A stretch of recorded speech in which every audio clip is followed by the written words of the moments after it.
There we go. Wasn't sure if OBS was capturing anything. It like froze for a second. We are going to play some Axiom Verge today, but we also have quite a bit of Madvent Calendar to catch up on.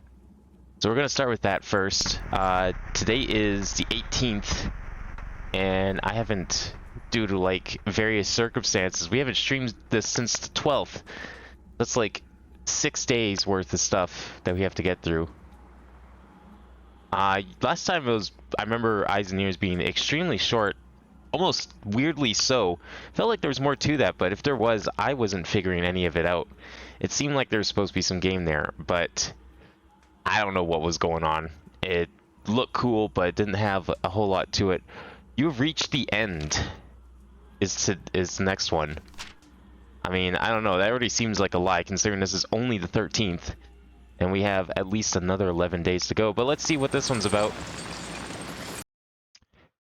Let's see. Get the... Oh, is it gonna boot? No, it's not gonna boot because I haven't actually loaded it yet. Gotta give it an extra second here. Okay, that should be good enough, I think. Oh, there we go. Oh, we are upside down apparently. Okay, let me find this. Get all set up here.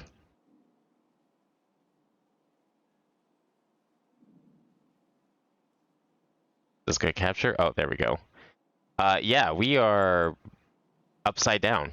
That's really weird. Are we supposed to be upside down like this? Well, we're holding the video camera. Maybe this guy's just holding the video camera upside down, you know? That's a possibility. Or is this... This looks like a ceiling. This looks like a floor. However, we are closer to this than that. I'm very confused. I guess there is like a slight chance. No, I guess this is the bottom. I mean, there's stuff down here.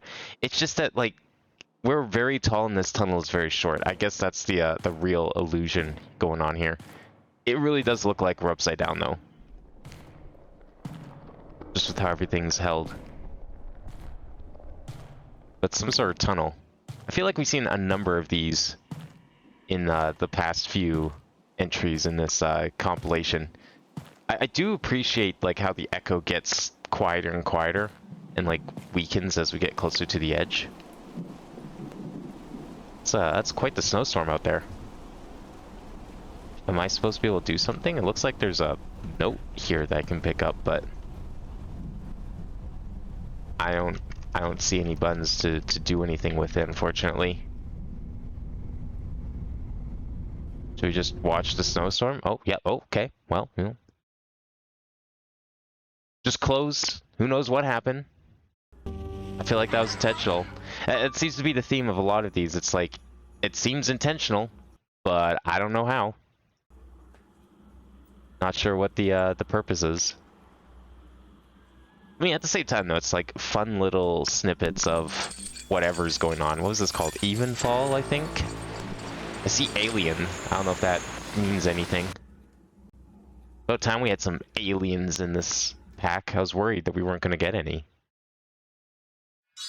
Ah. Okay. 1 second. I might have to actually... I'll probably just restart this because there's a bit of an intro and it plays in the background. Definitely gonna have to restart this, actually. I mean, to be fair, it lived up to its name. You've reached the end. Like, we've reached the end of the tunnel. Okay, yeah, you know what? I'm just going to, since there was a bit of intro here, I'm going to, where's mouse? Mouse. Mouse. There you are. We'll just restart this. There we go. Get the full experience, you know? If OBS decides to capture it, that is. Okay, good. Also, mouse is like stuck in the center of the screen, so I hope that's fine.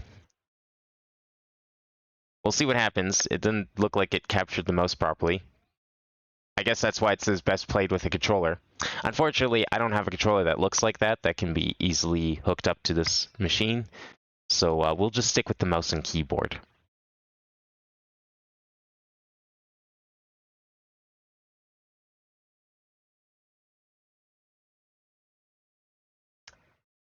I wonder if this cursor is going to disappear.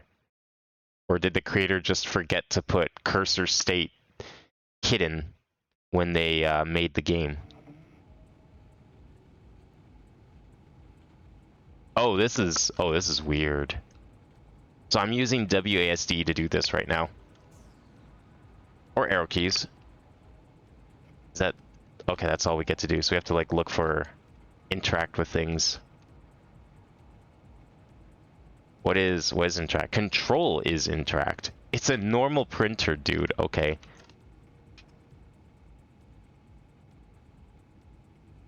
You can go on the computer. Any other cool stuff to look at here? Chris's assignments. Yep. I do something around here? Okay. I don't know. Oh, I do throw them around too. Wait, is the text like in the 3D space? Oh, it is. It's actually renders it clipped into the table. Oh my god, that's incredible. Various documents and files, mostly decoration at this point. Archival stuff, perhaps? Chris's skating prize. He deserved it. Why are we talking about Chris in like the past tense? Did he die or something? Is that what's going on here? Those notes are from 2 years ago. Man, he should clean this place up. Oh, okay. I guess he didn't die. He's just not here. Well, then that raises the question, why are we rummaging through his stuff and about to... Oh, okay, we're not. We're just waiting for music to download slowly. I mean, there's only so much you could do with the 56K connection. I mean, song's over 1 whole megabyte. Can't really expect too much. Can I, like... Okay, we can move. That's how we move. Oh, what was that? Pizza? Yeah, floor pizza, my favorite.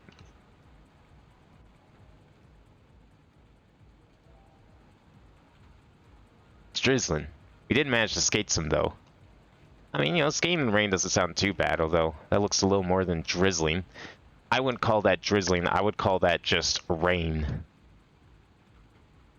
Looking good. I'm glad you could see yourself in the mirror from this angle and this distance. Anything on the bed? Future reality. That future reality poster does look pretty good, actually. I would be down to have that poster, personally. The graveyard shift was spooky. Cool game.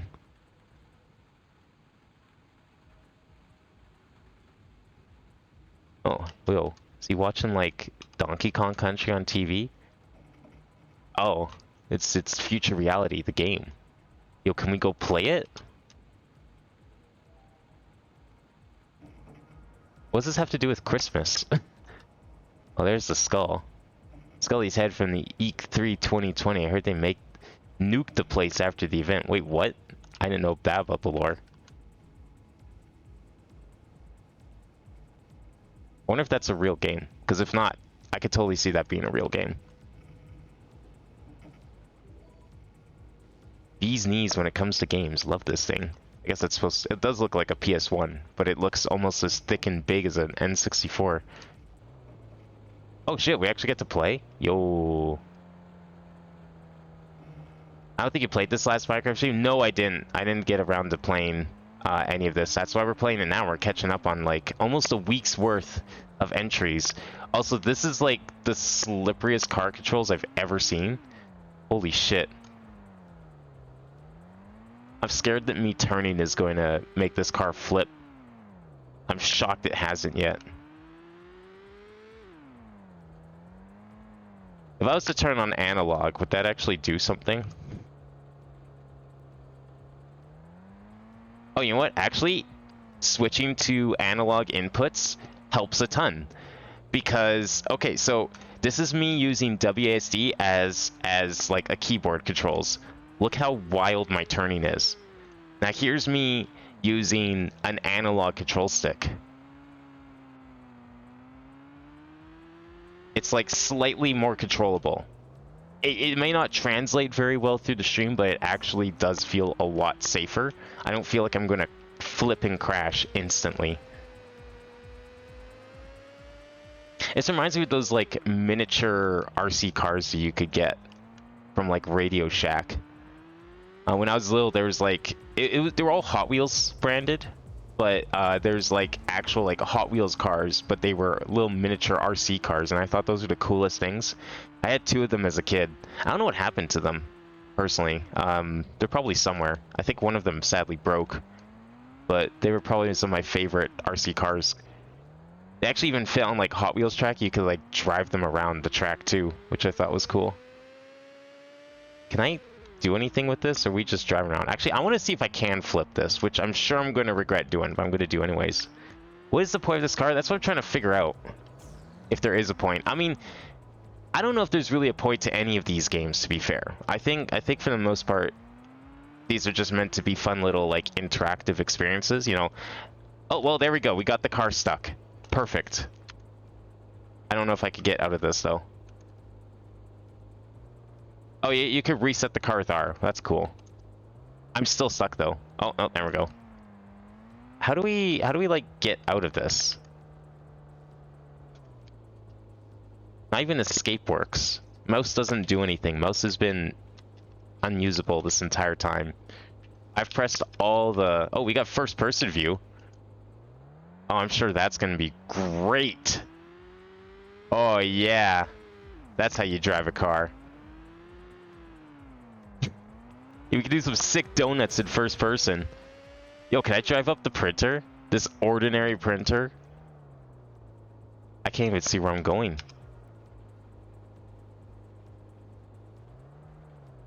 Why is this here? Like, this felt like such a random thing to have. Just a random RC car. I mean, sure, why the hell not? But, holy shit. I'm stuck again. I'm still stuck. There we go.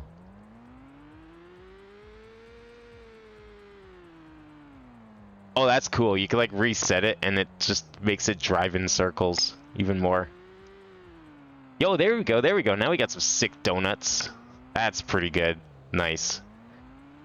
Okay, well, I wanted to continue exploring. I might have to restart the game because I have no idea what I'm doing here. So let's just go ahead and do that. I feel like there's a little more to explore elsewhere.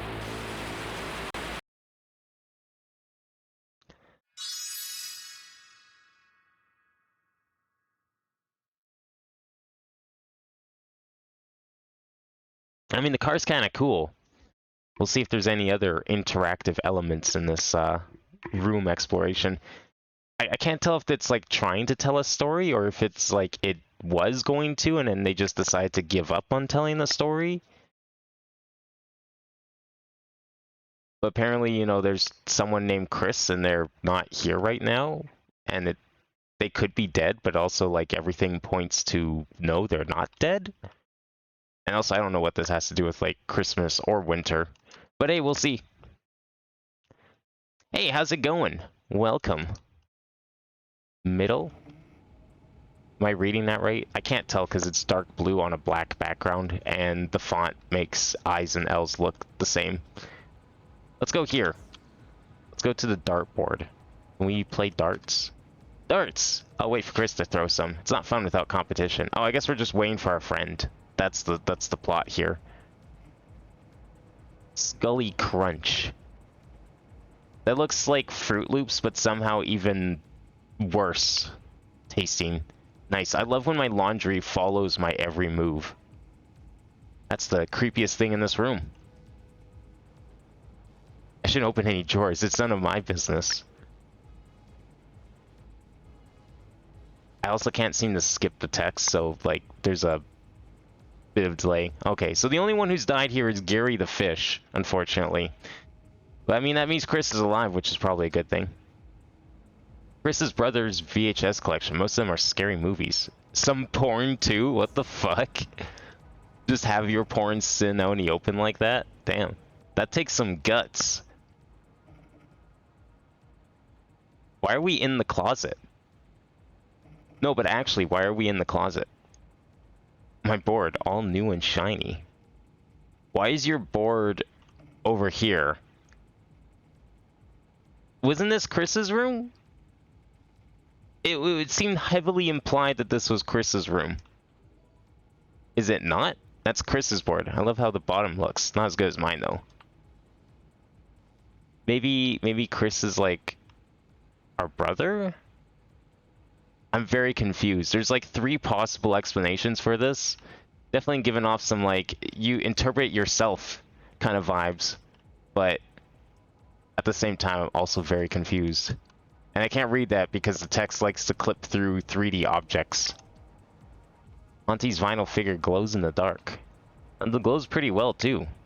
I would be down to have something like that. No, can't click on the soccer ball. You can go over to the clock though. Anything here? Stuck at 6 a.m. Probably needs new batteries. I don't think that's how digital clocks work. I think if the clock is stuck, I don't think new batteries are gonna help it.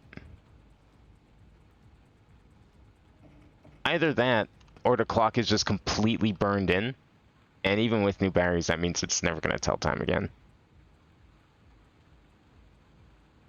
So yeah, apparently it's raining outside. Went skating with Chris. But then, like, you go over here to the computer, and there's, like, stuff here. Talks like Chris is just gone. Like, why are you throwing around Chris's assignments, right? Like...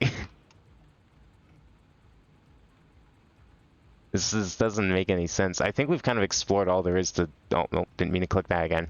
I keep forgetting I have to wait for the text to go away on its own. Like, that's me without giving it any input. Oh, yo, is that 4x4 Rubik's Cube? Haven't solved it yet? Then who solved it?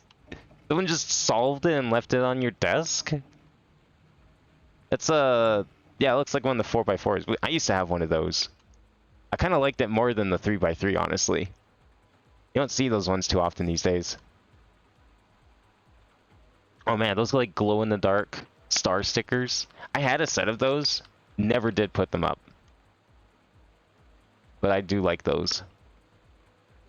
And this is just going to go back to the closet, right? Oh no, not quite. Not quite. Nah, same spot, different angle. Did Chris die while ice skating? I mean, maybe, but like it seemed to imply one of these, I don't remember which, but one of these seemed to say that like he was just out and was going to come back. I don't know if Chris is like a friend, a brother, or what. Is this Chris's room or is this our room? Are we like intruding on his space?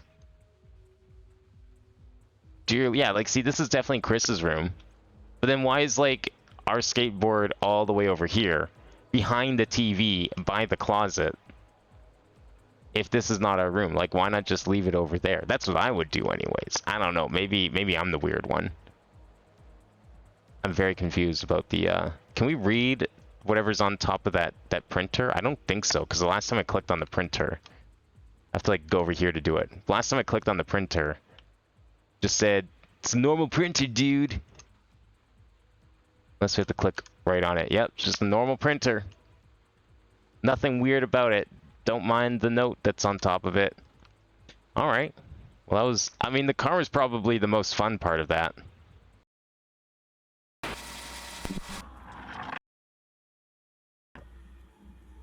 That was Evenfall. I'm not sure what aliens have to do with that.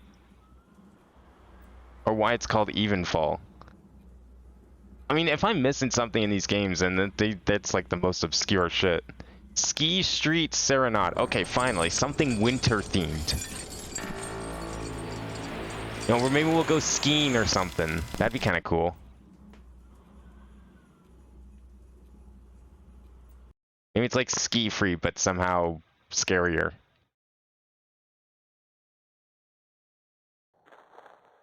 Alright, 1 second. I gotta capture the game. Not that one. This one. And... that one. Okay. This is... okay, it's capturing well enough. I'm just gonna see if I can... oh, that made things worse, actually. Ironically, me expanding the window for myself made it worse for you. Alright, so what we got? Well, we got a Christmas tree. Good. Checking that off the box. Excellent. Same graphics shader as that present wrapping game. There's like a weird delay when you step sideways. Oh no, it's when you step forward. There's like a bit of momentum to stepping forward. Watch out, I think it moves. What? Are you okay, sir? Do you want me to get you some water? Are you... You do want help. Okay, cool. I don't know how to help you. If I have a bucket, if I can get a bucket, sure, gladly. Yum, pixels. I mean, it's this looks more like a PS1 game than some of the games on here claiming to look like PS1 games, to be fair. So I'll give it that. This actually looks a little closer to PS1. How about you? Are you fine? Oh, I collected you. Maybe. Oh, hi there. What? Oh no. Don't tell me someone made fucking Slender. Are we doing Slender? Oh, okay. No, we're not doing Slender. We're just doing Weeping Angel shit. Okay. Don't worry. I've practiced with this. I've been playing Lethal Company. I know how to handle this shit. You know, at least until they decide to give up and stop playing their games and actually attack you. Ah, like that. It's fine, though. Doesn't seem to actually cause any loss of progress. I appreciate it. Fine. That snowman can just stand there for all I care. A game with mechanics. Actually, you are right. This is indeed a game with mechanics, which is more than I expected from like half this stuff. I don't think we've had a game with proper mechanics since that present ripping game at the start. Now, I don't know what the mechanics are. I don't think I can say with confidence I know what they are. Besides, maybe walk over the souls and possibly dodge Mr. Frosty over here. I don't even know where he went. Where did he go? He was here. I know I looked away for a sec, but he should have been following me. Oh, there he is. He's back there now. He's just staying there. Hasn't moved a muscle. That's because he doesn't have any. Oh no, there he goes, there he goes. Okay. We can even, like, jump around. Doesn't seem useful, but we can do it.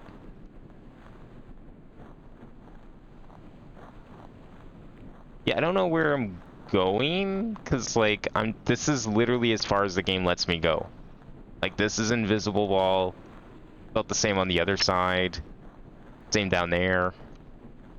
I don't see... I can't even... Oh, well, hi. Okay. It doesn't seem like it makes the spirits respawn. And yet... I don't know if there's... See, I was gonna agree with you that this is a game, but now that I'm, like, actually playing it... Okay, well, here's another spirit. Do we have to, like, return him to this guy? Unless there's an actual ending, we can't really call it a game. Oh, okay. Okay. Cool. I don't have no idea what you're saying. Can you go back to speaking Japanese? That seemed to work a lot better. Wait, why was your spirit form speaking Japanese, but now you're speaking Swedish? Possibly?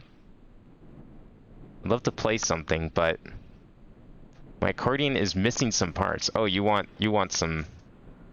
Oh, there you go. I didn't know this guy knew both Japanese and Swedish. That's pretty impressive, actually. Just speaking in like 3 different languages, like some sort of train announcer. Hi. Mr. Snowman, do you know where any accordion parts are? I haven't seen any around here. But I guess we can keep looking. This guy wants accordion parts.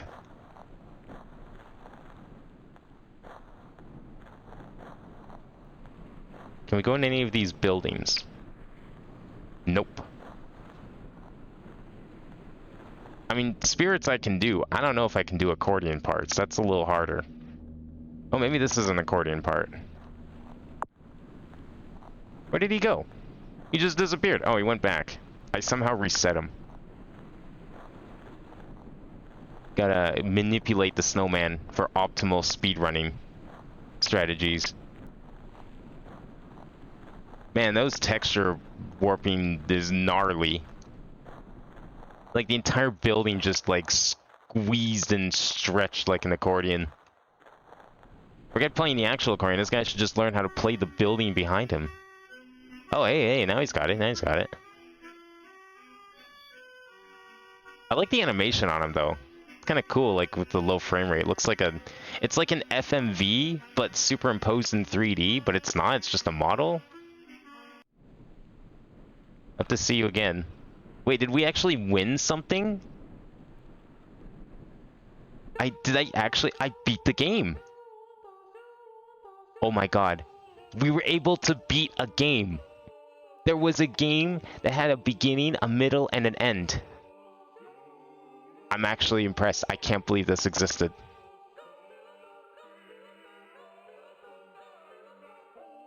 Is it gonna like turn off? It's also the only game that just refuses to close on its own. Oh, never mind. Spoke too soon. Alright, best game in the pack, because it was actually a game that could be beaten. Very impressive. Down in the dungeon. Now see, now that the bar is set, watch it never be met again.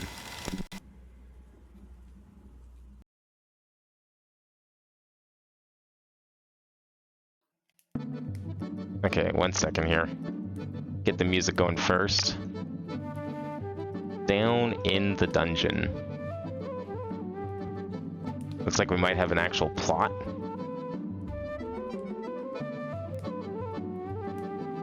Nice TV. Yo, is that just straight up Yoshi's Island? Good choice. Good shit right there.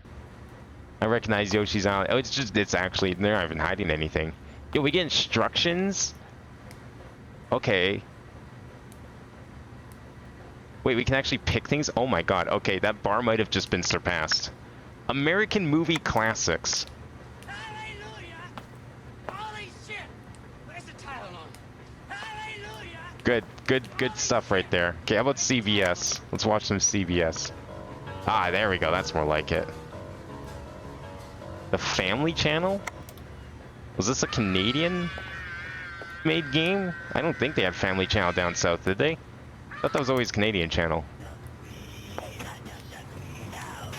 Don't recognize that Christmas special with like 3 Santas. Input 1, is that just Yoshi's Island? It is.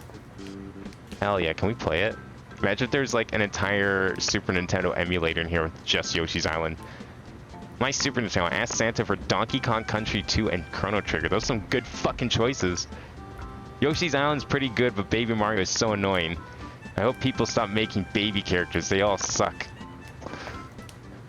Man, the 90s were something special, weren't they? Everyone was like, yeah, you know what's cool? You know what everyone wants more of? Babies. Everyone loves babies. Those are my favorite board games and books. The Talisman, Dungeons and Dragons, Rules, Cyclopedia, and some SNES and Genesis games. Yo, where's this guy's Genesis at? Probably in the trash where it belongs. Ha!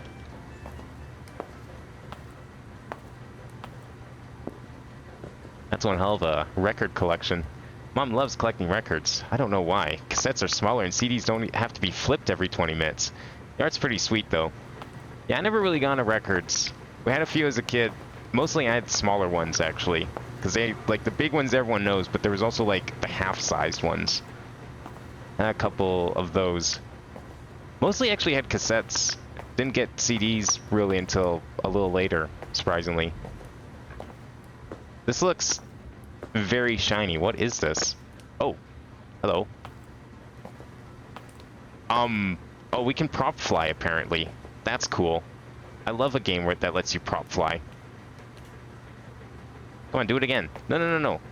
Do your cool magic trick again. Make me fly. Get back here. I can like, oh, okay. I was flying. Now I can't. Yeah, there we go. What the hell?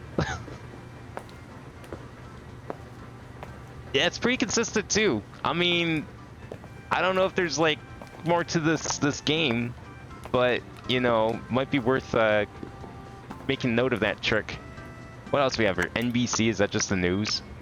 Oh, it's the Grinch. Okay. TNT. The hell channel is that? Oh wait, I think we had TNT as well.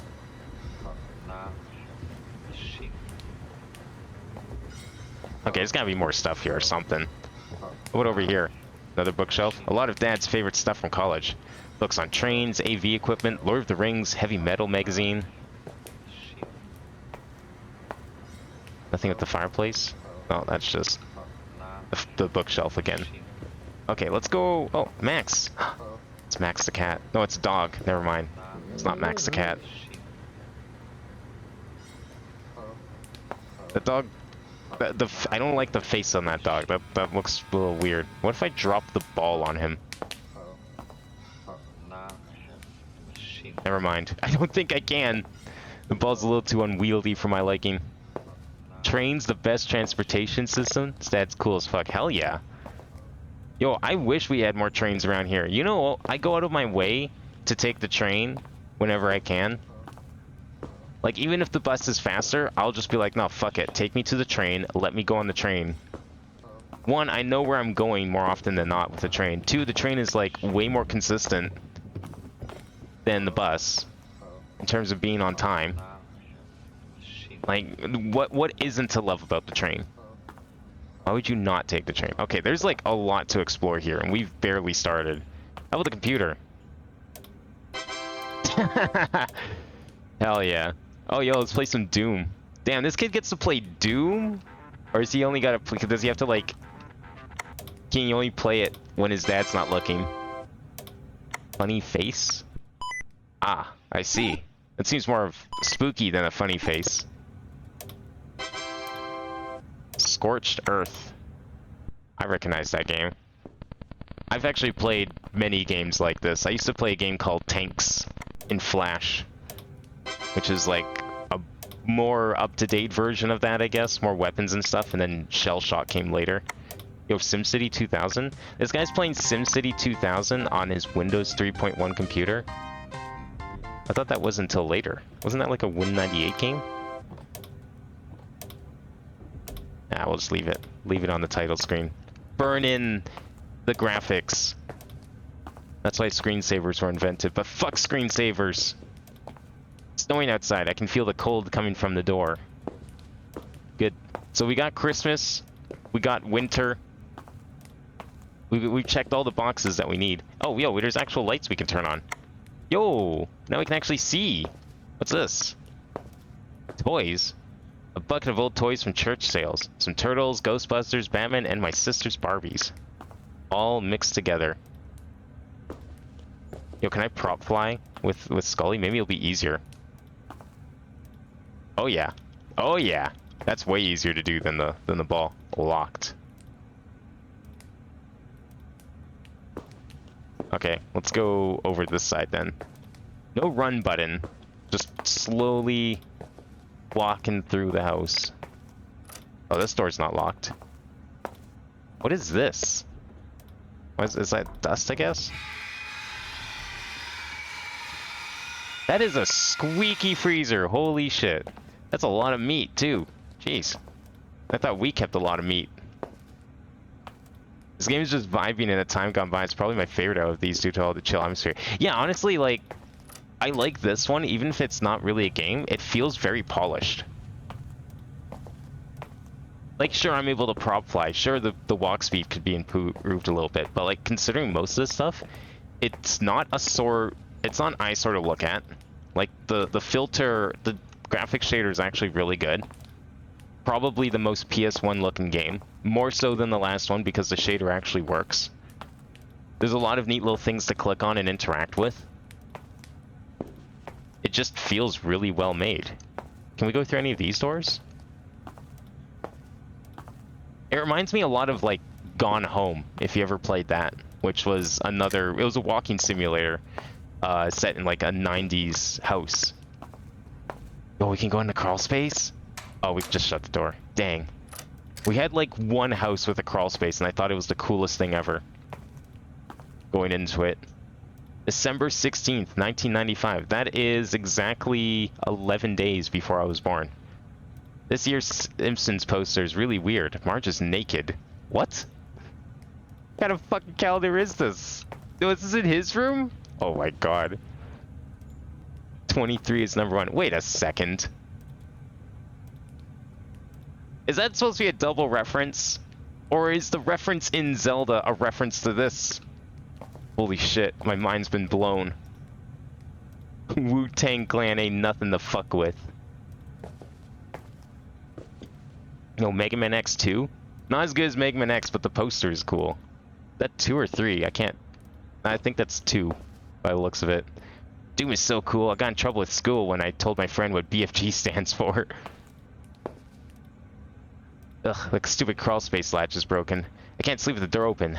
Okay. So I'm guessing that's gonna do something, so let's not do it yet. Happy birthday a week late. More like a happy birthday a week early. My birthday's still not for another week and a bit. How do you even see up there? Also, that mirror makes no sense. That is a very short toilet. I would hate to be and having to go to use this toilet. Like for this kid, maybe, because it's like kid size, but anyone else in the house? I took a shower like 2 days ago already? Ew. Fucking take a shower now. That's not an excuse. Shower every day. Okay, unless you're like 8 years old, which, I don't know, maybe you are. Maybe this kid's like only 8.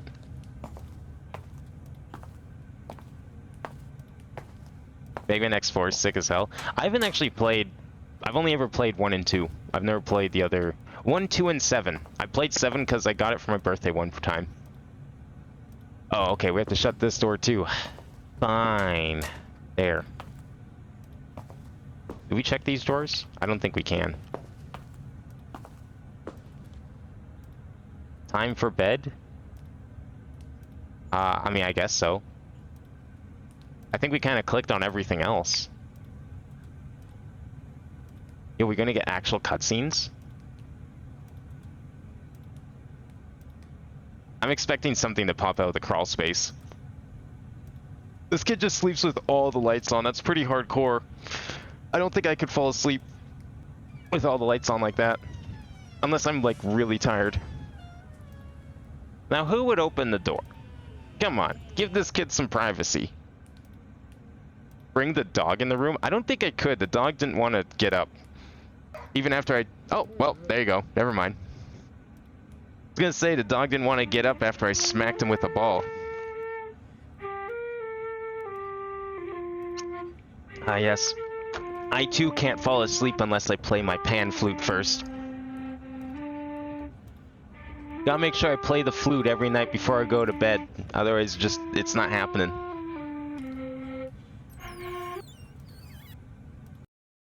Oh, that's it. Okay, that was probably one of the more polished experiences.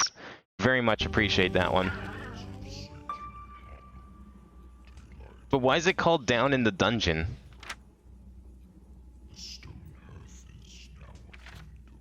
Where was the dungeon?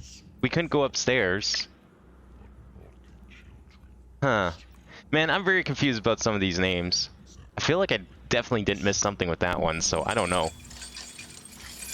What was this one called? Something Tree? I missed the title. We'll see it when it comes back.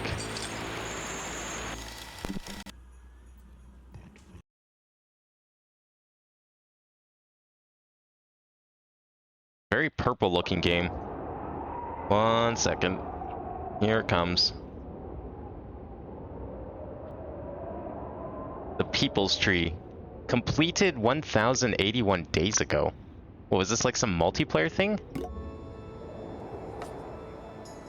Oh, maybe it was. Huh. That's kind of cool. Weird, because like this game didn't ask to access my network, unlike the 3 Unreal Engine games that had nothing to do with internet. Can we like, how we get closer? That's one way to get closer. Oh, that's really cool. So like, I'm guessing everyone got to like put a decoration up. Now see, that's a fun idea. This kind of thing is what I expected from this pack. Like just fun little experiences like this. Not like confusing walk to the end of the tunnel and have the game suddenly turn off on you kind of thing.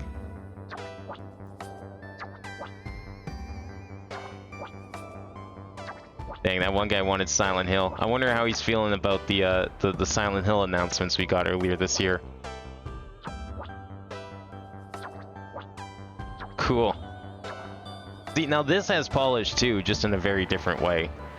Maybe that's what they did. Maybe they just like front-loaded all the weird, not so polished stuff up front, and then put all the really good stuff near the end of the Advent Calendar. I guess that's probably how an Advent Calendar should work. You know, put all the really good stuff near the end. Make you excited for it.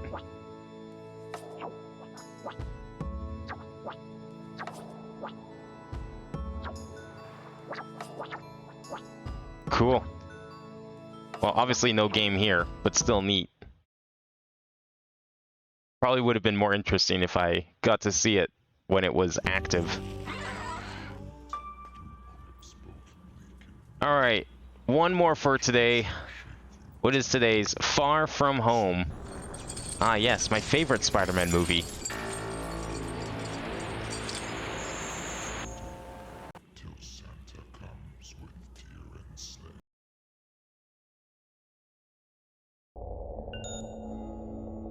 Where is it? I don't... Is it this? It must be this. I missed all the controls, so I'm actually gonna probably restart this.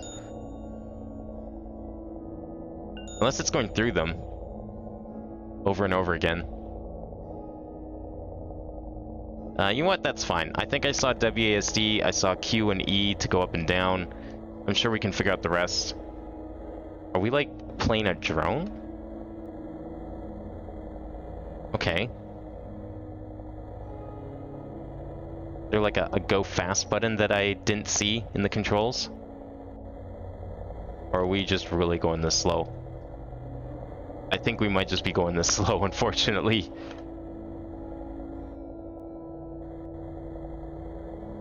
Well, nice music though. I always forget the name of the song, but it's like, one of my more favorite classical pieces. It's actually used in quite a few.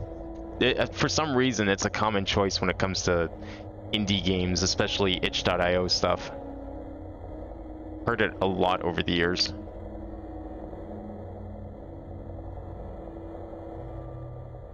I'm almost tempted to start over, just to see if I missed like some sort of speed the fuck up button.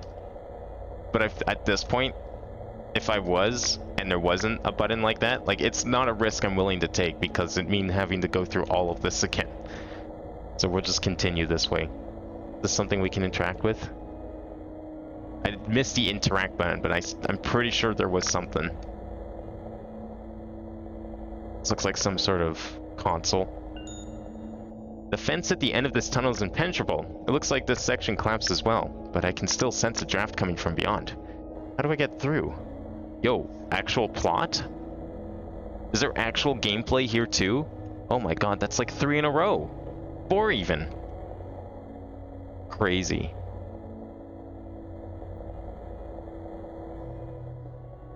I mean, that's not to say that the earlier ones are bad. There's a lot of really cool ones. I kind of wish there was more to that tunnel.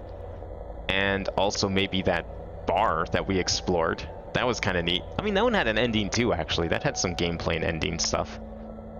What I really wanted was more of that, like, MS Paint weird, like, underground city. Entry? I haven't eaten well in days. I can't find any way through the large fence and all my tools are spent. Danny's low in power needs to charge for months before he can boot up again. Ah, okay, so I guess we're Danny. I'm gonna try to go back without him. I will log my progress at the drone station so he can find me when he boots up. Sorry, buddy, you've been good to me and I'll send for you when I reach safety. Okay, I see what's going on here. Where are we, though? Like, it's all covered in snow. Is it like a old factory or something?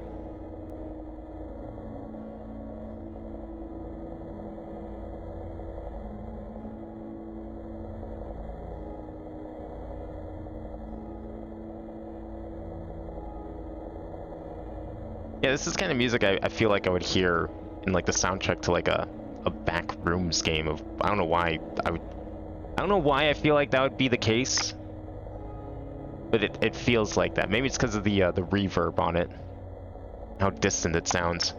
Well, it looks like there's something up there, but there's also something down here. I think up is the way we want to go, so I'm gonna go here first. Can you believe it, guys? Christmas is just a week away. Yeah, it is indeed a week away. And I haven't done shit to prepare, if you can believe it. Actually, that's me every year. Never preparing for Christmas. I'll probably go do all my stuff on Friday, more likely, because I have to go out anyways. Easier than going out twice, considering how cold it usually is. It's actually kind of cozy down here. I just hope my supply calls have reached the colony. Hope everything is all right back home. So I guess they just stayed there in the tent. But where are we exactly?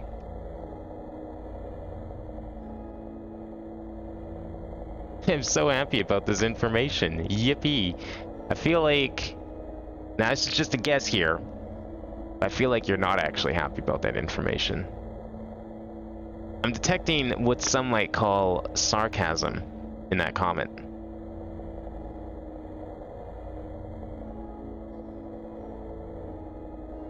Wait, I can strafe fly. But is it really strafing if I'm going up and forward at the same time? But holding up and forward is making me go up faster than just up. Definitely not strafing.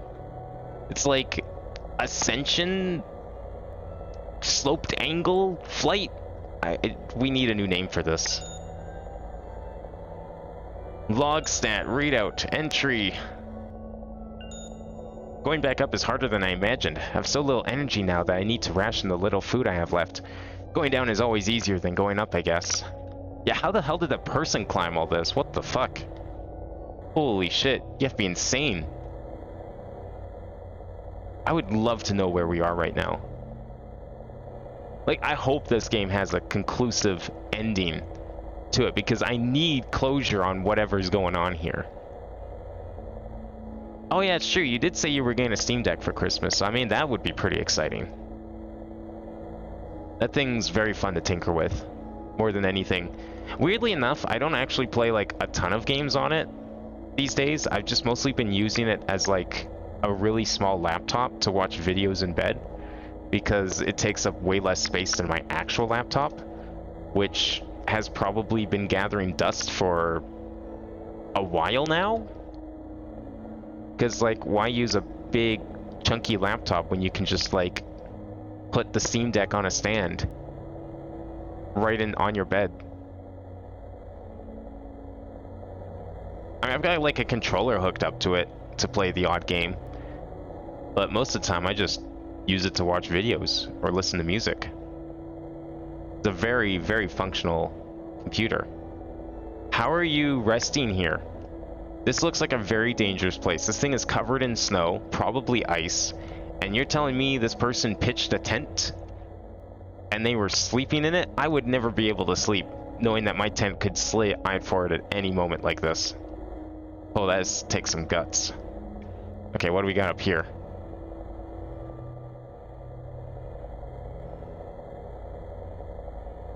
Another log. How did it even get here to install this log?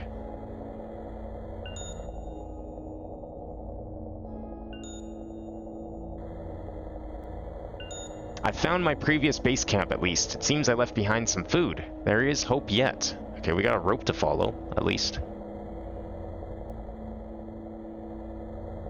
Did they just, like, climb straight up this rope? That's some impressive leg muscles there. Well, they didn't get very far with it, because it ends right there. I would love to know how they climbed out of this place. Or in, for that matter. Just can't see that being very easy, or even near possible. I mean, I don't even know what this place is. It looks like the wall that surrounds City 17. Maybe this is Half-Life canon.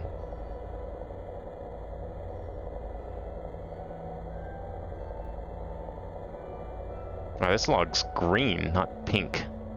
That means something?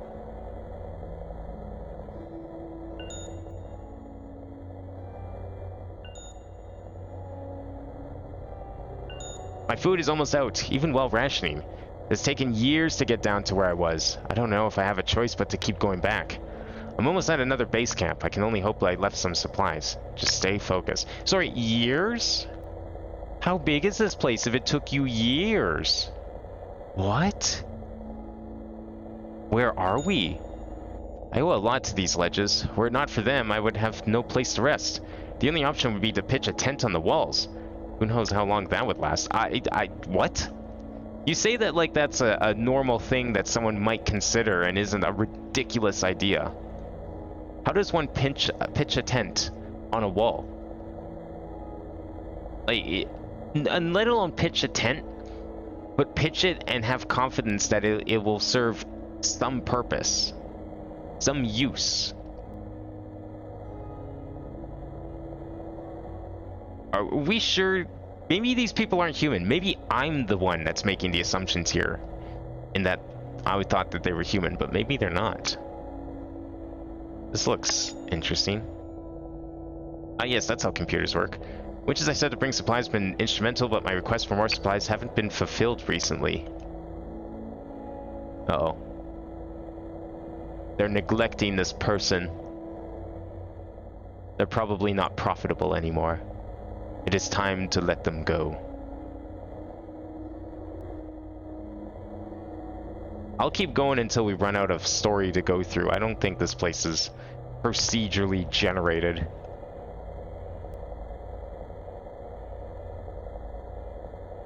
I don't see how it could be. It's too unique looking.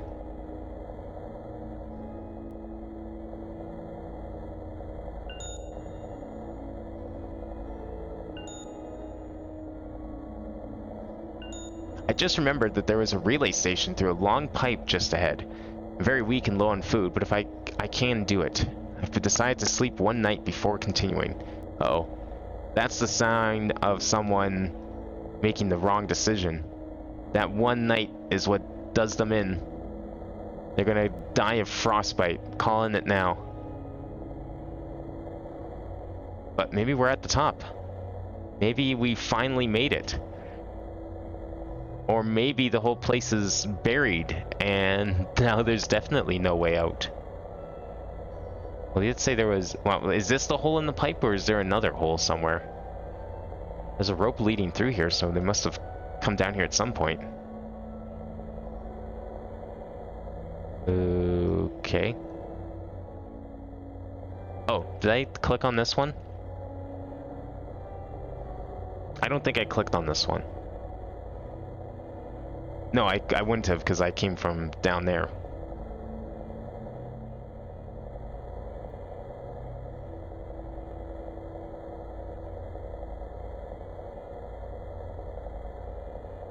Maybe it will explain why everything is caved in.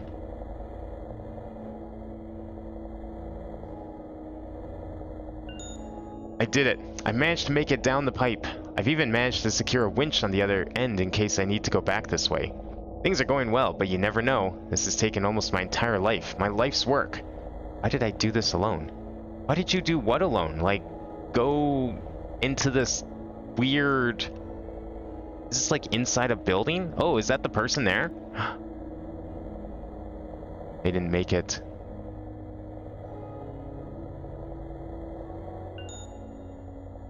Primary researcher located. Subject deceased. Objective complete. Shutting down permanently. Enabling black box mode. Oh, at least we're near the top. Easy to find. Good night.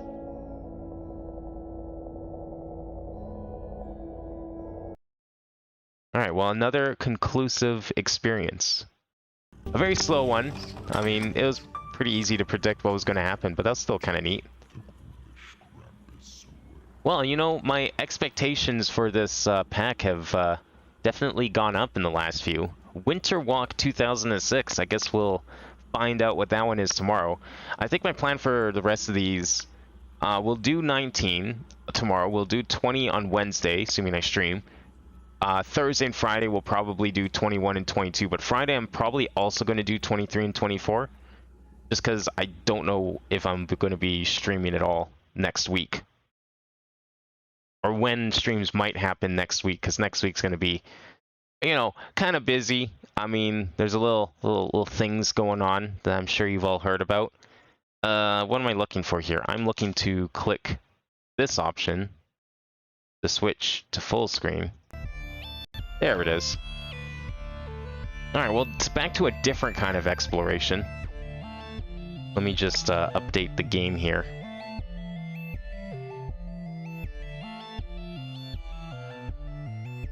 There we go. Everything else is up to date. Yep, okay, cool. So, last time on Axiom Verge, we were trying to get here, this one spot right above. And we couldn't get there because we were missing a very specific power-up that lets us go through all of these, like, grates that are around here in this one specific area. We weren't able to find it. I'll admit, I did look up where we need to go, and it's somewhere in here, if you can believe that we need to go to.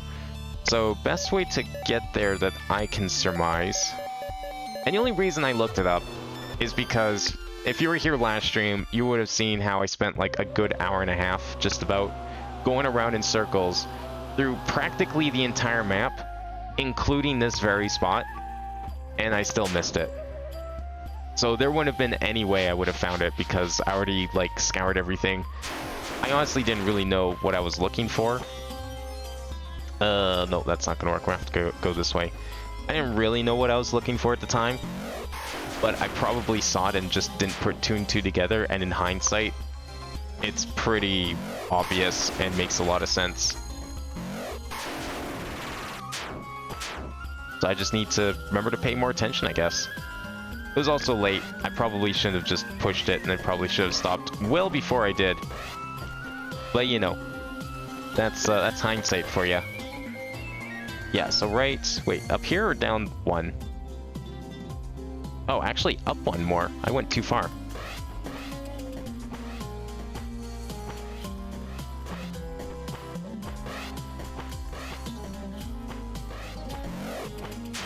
Wait, did I go too high now?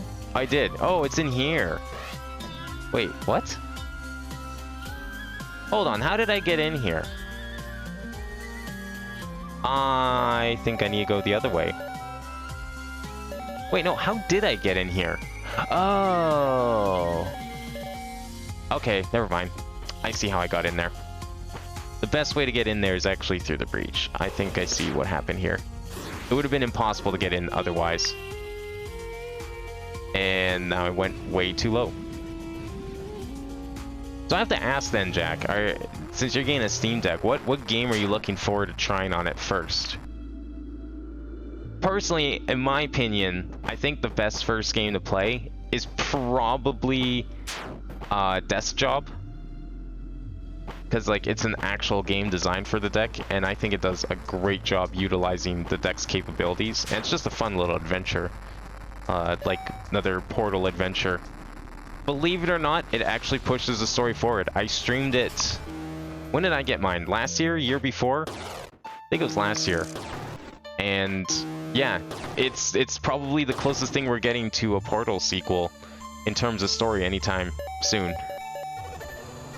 But still very fun. Obviously nothing to do with portals. But it's still a really fun time. Totally playable on a normal computer too, but you know, it's just not the same. Okay, so we're gonna go out here. See, I think I should have taken this as a hint that this was where I needed to go, especially since we were here. Yeah, you know what? I was right at this, and I just didn't notice. That's what it was. I got the note, I left, and I should have just come back here. I probably would have realized right away what we need to do. So, you'll see that this is all one screen, and I think what I can do... Yeah, this works here. I don't know why I didn't think of this before. I really should have. It was just like, I was done. I was like, okay, this is enough exploration for today. It's late. I'm done. We'll pick this up next time. And so I should have just gone back here. Just thought about like, well, we can go back here and probably find it. Not realizing the answer was right in front of me this whole time.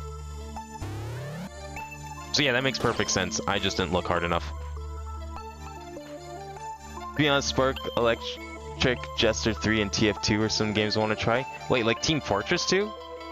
I mean, that'd probably be pretty cool to be able to play TF2 on the go like that. I just personally, I'm just like a shooter with a controller. But you know, that's me. That's something I don't care about. What is this? Hold up. What is this?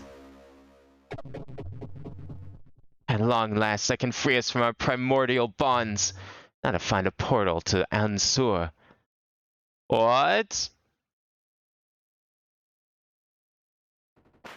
Can I have my body back if you're done with it? Wait, what? You have to stop her. I saw inside her mind. If she destroys Ansur, it all ends. I'll never see Samara. Oh, so you took my body, you came here, you awoke this god, and you thought, oh, all will be fine. This will work. She'll totally go with me. We'll work together. Definitely not going to kill her, take all her stuff, and then just leave her for dead. She's not breathing. Seemed like she was back to being Indra again. Now she's dead? So what does that make me? And the big red thing, is that the lost Siuna? An empty body just waiting for an arm to take over. That Ansur place is supposed to have more of them. Do you think Amashilama really wants to destroy the world?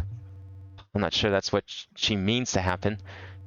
Though I don't exactly want to find out if she's right either. Cool. So I guess I'm the clone? Is that what this is? This is some like existential shit. Like Star Trek, who really came out of the teleporter kind of stuff. I see we're on this side of the wall. I want to try TF2 on the Steam Deck. Don't doubt the power of gyro controls. I mean, true. Gyro controls are pretty great. I don't know, has someone made like a control setup for flick stick for TF2? Is that like a thing? I need the explosion. Does that work on this block? It does. Because I've always wanted to try flick stick, but I've just never really been arsed enough to like go through with it. I know Fortnite has built-in flick stick options if you hook up a DualShock. Disperse into a cloud of nanites. I am Tilar. With me you become as a cloud, able to pass through cracks and grates. I've been seeing gratings all over since I arrived. It's like a damn motif. Indeed. These barriers are one of the ways the wielders were finally able to entrap and vanquish the Udug. Why not just make solid walls? Why'd they have to be grates? Alright, how do we use this ability? Do I have to set it somewhere? Maybe?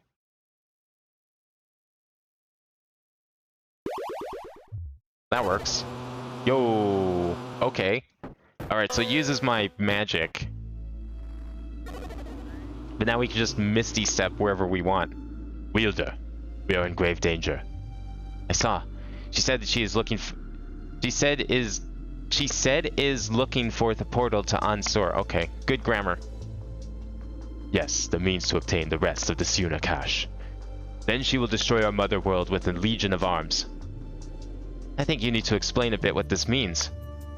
In the same way that destroying the universe would mean destroying all the planets within the universe, destroying the Ansur will destroy all the universes within it. So the Ansur is probably that giant hard drive where Dr. Hammond was trapped, which is like a nexus of all the worlds. Does that mean Earth is also in danger then? And what sort of insanity makes her think this is a good idea? She believes in that this universe can somehow survive independently of the Mother. Indra, it is paramount that you stop her. At the portal to the Siuna cache is an undetonated storm breach bomb left over from the war. All that is needed for you to activate it. Where is it? Sector 4318, beneath your people's research base. It was nearly discovered by them. It is why I sent drones to chase them away from the area. Sounds dangerous. What is the blast radius of the bomb? The walls are of a material not native to this world and should contain the blast. Okay, I'll check it out. If it is as you say, I'll set it to blow. And then you'd better find a way to get me back to my own body. You mean your dead, decrepit body that was left upstairs? Yeah, okay. We have an agreement. I feel like the grammar in that cutscene was just like, they just forgot to check it entirely. Okay, so we're, yeah, it's to go through here now, to get down here. That's the new plan. But there's probably some other stuff we can do first. Maybe we can get some more materials, maybe we can see some more things in here, most likely. I mean, map-wise, I don't know how much is left. I think we're at 83% map completion and like 63% item. At least that's what it was when I loaded the save. Well, you know what, for now, I feel like there might be a little more. I don't know if there's like... I don't know, this feels like endgame, but I feel like there could also be more here. So why don't we do a little exploration before we jump headfirst into that? What is down here? Can we go down here yet? Am I at a breach place? Yeah, I'm right beside one. Let's go into the breach for a bit. There's a couple places I want to check out before we do anything drastic, like blow up the universe. How far are we into this game? Yeah, I don't know exactly how far we are into this game. It feels like we're probably close to the end, considering we have like I said, 83% map completion, 68% I think it said item completion. Knowing the last game, a lot of those items are probably optional collectibles, but at the same time, I'm not actually sure where we are exactly. Can I use... Okay, so we can turn into a cloud here as well. Can we... Okay, no, we can't go through those force fields. So I don't actually know how to get through there. That's probably... I want to say it's from here. Let's give it a try. So that's why I want to do a little exploration now. Because I have a sinking suspicion that that's like the last spot in the game. That's the last beacon. Like if we look at our inventory, you can see that... Okay, well you can't really see it because we've got the inventory of the drone on right now, but I think we are pretty close to finishing this. Can I get over this? I mean, to be fair, we also have like, whoops, a lot of the skills missing, which is probably because I haven't found a lot of the abilities yet. Like, I don't know, maybe there's some more drone abilities we haven't found yet. There could be more stuff. There's a chance that we aren't actually close to finishing this game.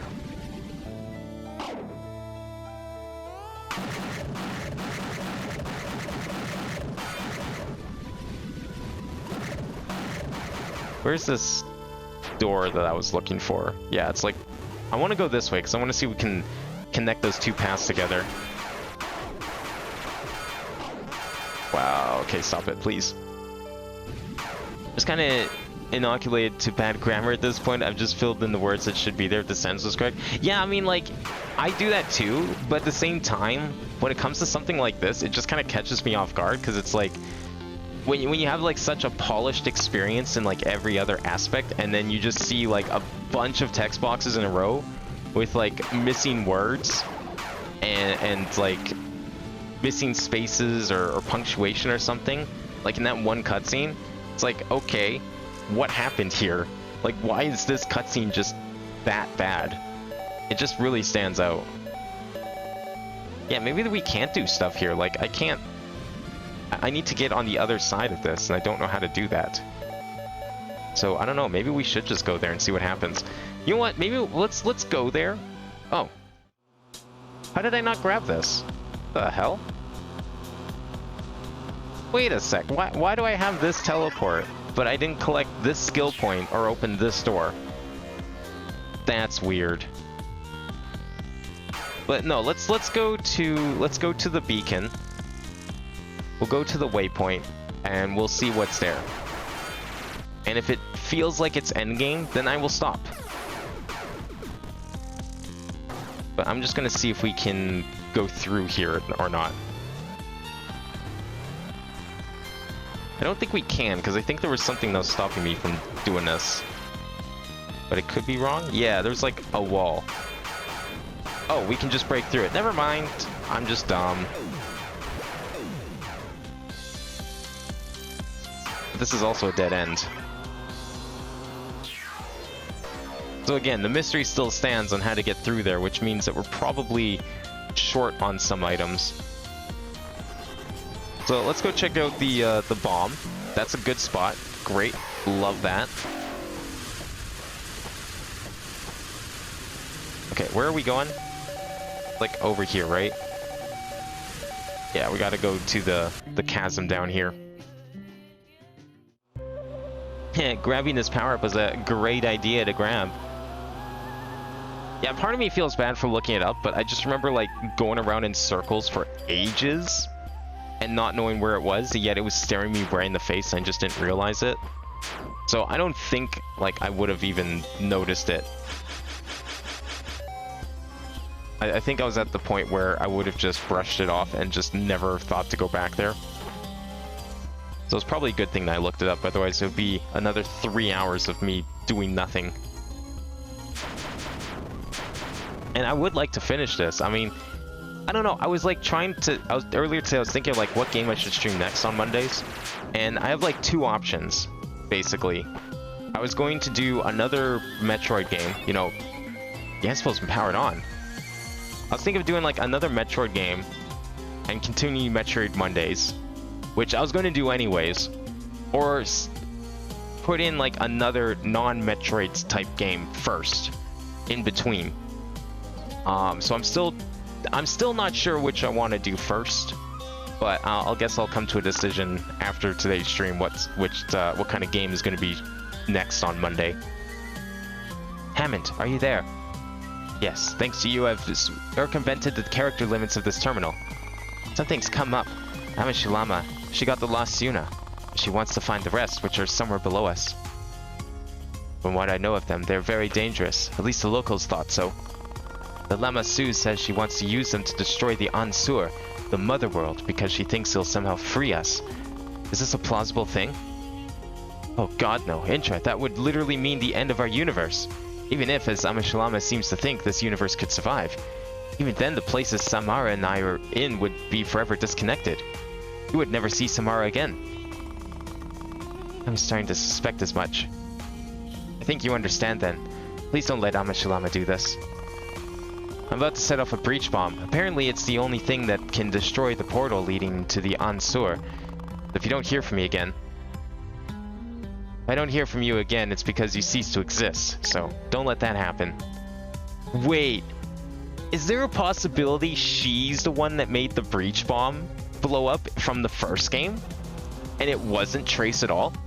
Are we about to cause the events that kickstart the beginning of Axiom Verge 1?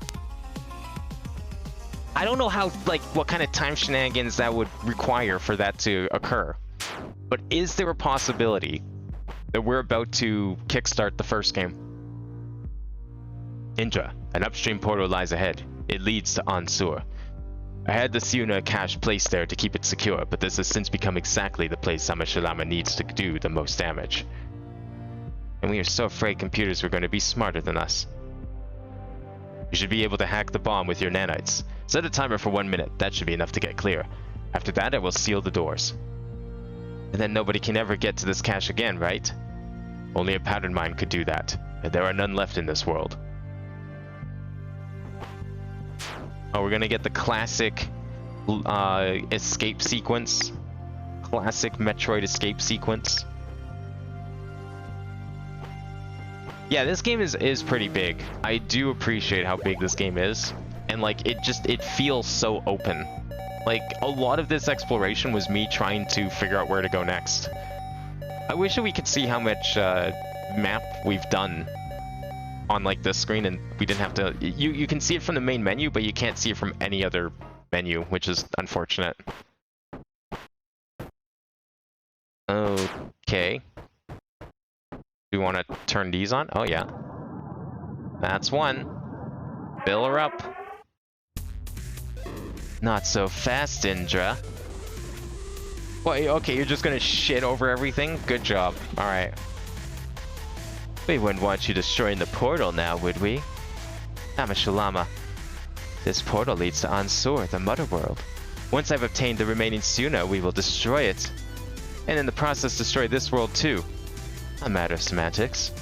I will return it to its original form. It will become part of the pure realm of ideas once again. Those living in the current world will no longer exist to experience the destruction of it. Yeah, it's a bunch of nonsense I'm not about to let happen. Oh, here we go. Whoa, just straight into the boss fight. Text box ends, boss fight begins.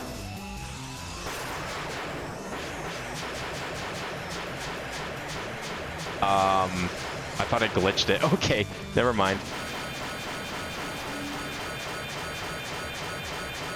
Can I actually kill her, or do I just need to focus on the bombs? You know what? It seems like we can still focus the bombs. So I'm gonna do that. Ow. That kind of hurt. Oh, that's cheating. You can't do that. That's cheat. Putting your shields on. Can't believe you did this. Is that shield still there? No, okay. Well, it's there when she wants it to be. Ow. I have to just, like, get rid of it somehow? Or can I stand here? Is this safe? Nope, not quite. Not in the slightest.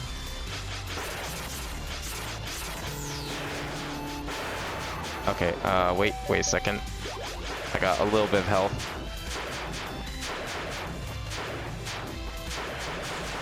Probably do have to defeat her. Like, that's probably the idea. I just don't know how much damage she requires.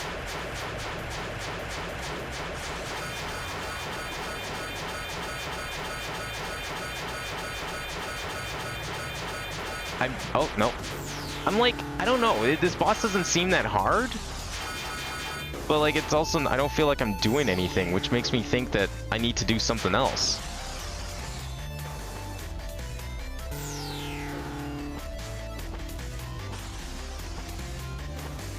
Yeah, like, there's this in the way, but I don't know how to get rid of it.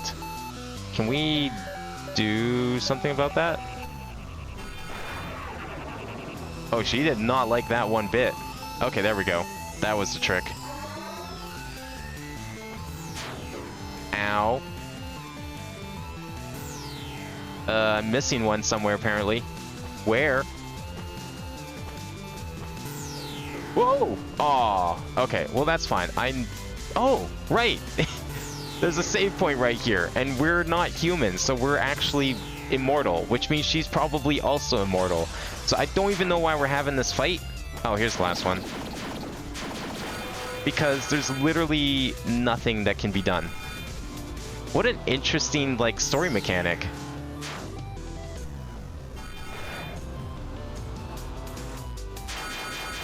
How did I get rid of the previous crystal? This thing's about to have a brain blast. Well, I've been brain blasting this thing the entire time, and it's still not happening. Fucking flying squid needs to just stop. I mean, it's pretty clear that the squid's never gonna win because I can't die. I am immortal. Again, why do we want our human body back? I mean, we've proven time and time again how much superior this form is. Enough. You don't think I know what you're trying to do. I was here when this bomb was made. What? Indra, hack the bomb. How? How? Get the hell out of here. I'll keep her busy. Alright, let's hack the bomb. Hacking bomb. Detonate.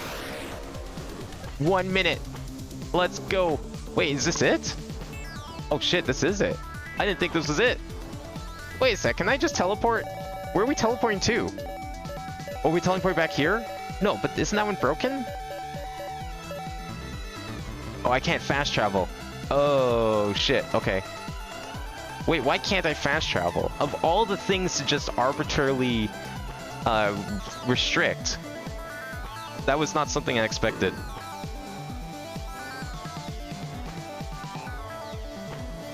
Alright, let's go. Yeah, no time to talk.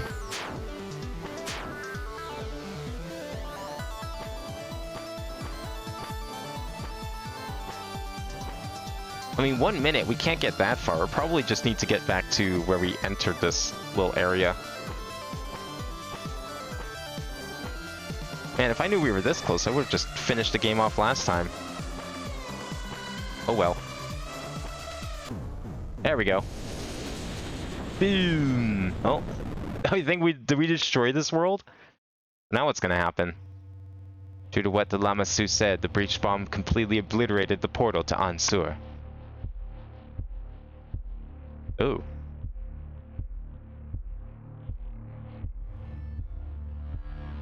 We had survived, Damu and myself. Or at least some version of myself. The other me, she died to protect everyone. I realized then that I didn't care about getting home anymore. So I promised Damu that no matter what happened, I'd find a way to fix him. To make him flesh and blood again. And I know where I could find the technology for that. But ironically, I'd just blown up the only known way to get there. So I was going to need help.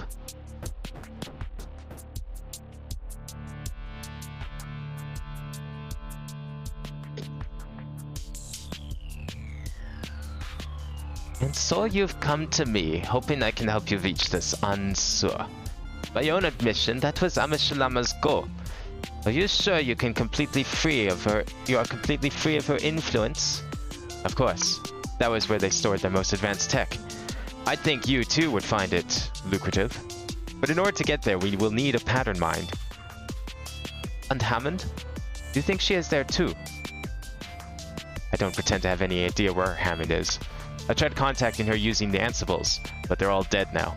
But I feel like she and Samara are still around somewhere. Very well. I would look forward to working with you, Indra. I don't think I can really call myself Indra anymore. The real Indra died saving us. I'm something else.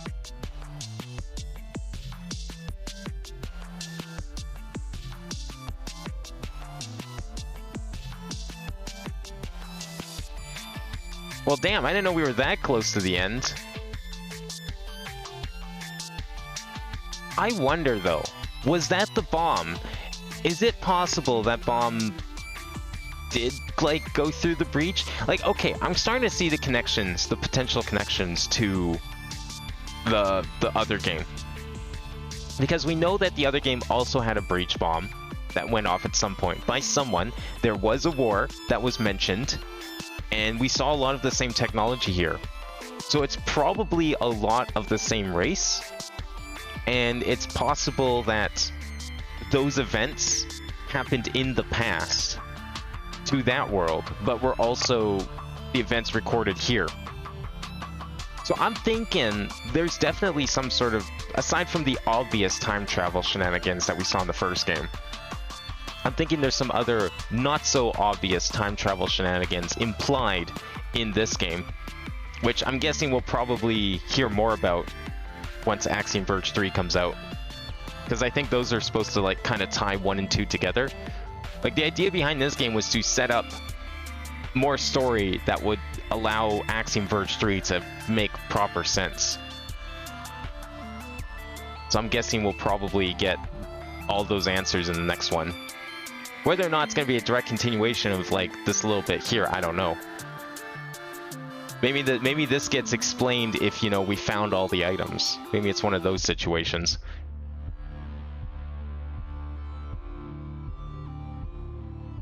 Yeah, that was the end of the game. I'm surprised it was the end. I thought there'd be a little more, but maybe there's just like a lot of optional stuff in this game.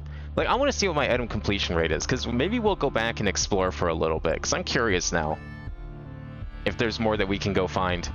I feel like we missed like a whole other power-up or something. Like, I feel like there was another power-up that we could have found to like explore some places, like some sort of optional power-up. But I guess we'll go find out. We spent more time on the Madvent Calendar than this game. Yeah, I wasn't expecting this part to be so short. I thought we had like at least another chapter to go through before we got to this point.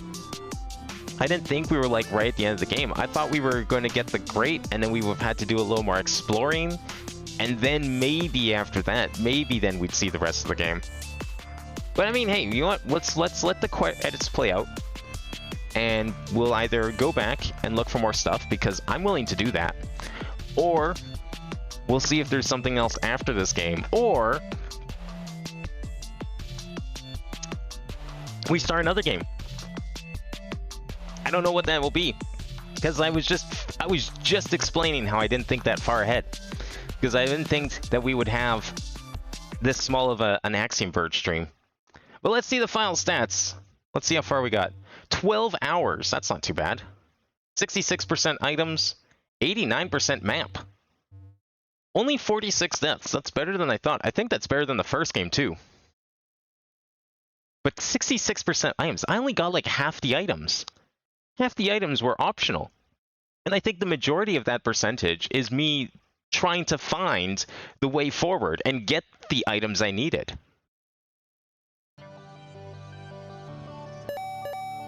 But let's go back in for a second here. So it's going to put us right back to here. This was the last save point. So this is right before the final boss. Not that it's a hard final boss. I mean, we want to do it again after we explore a bit. We can do that.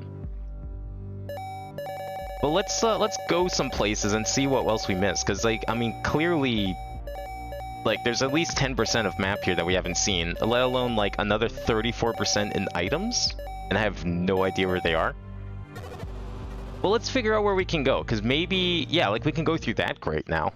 That's going to be a brand new area. We'll look for grates. And stick to the grates. Because I feel like anything else is going to be stuff that I've already tried. So the only thing left is, like, go through these grates. Maybe there's, like, an alternate ending here. You know, we just take this helicopter and leave. Can't even do that. But we can fly with the nanotech, so maybe that's something we need. Maybe now's a good time to upgrade our oh fuck. I think now might be a good time to upgrade our maximum techno magic.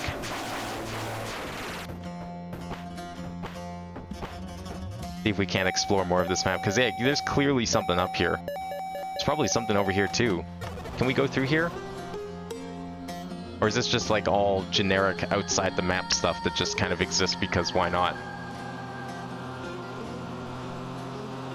I just joined the end? Damn. Yeah, I don't know. Like, I mean, I want to explore a little bit because it definitely seems like I missed a lot of stuff. I was not expecting this to be so short. So we have like a couple options. I can do a little exploration because I kind of want to see what kinds of things I might have missed, considering there's a lot of items that I missed. Oh shit, I'm gonna have to do that from down here. This guy is being very annoying. Actually, no, I want the, yeah, this one. I want this one. Can I please throw it? There we go. Make sure everything's dead. Thank you! That's all I wanted. So we have a couple options. First I want to do a little exploration. See if I can find some of the things I missed. Not like 100%, but just curiosity here. You know, see what kind of stuff that I could have possibly missed that would have equated to 34% of the items. Because I feel like I've done a lot of this map. So the fact that there's like apparently entire areas or something that I didn't get to go through, I really want to see what there could possibly be elsewhere here. Seems like, okay, we got some lore stuff here. Here we go.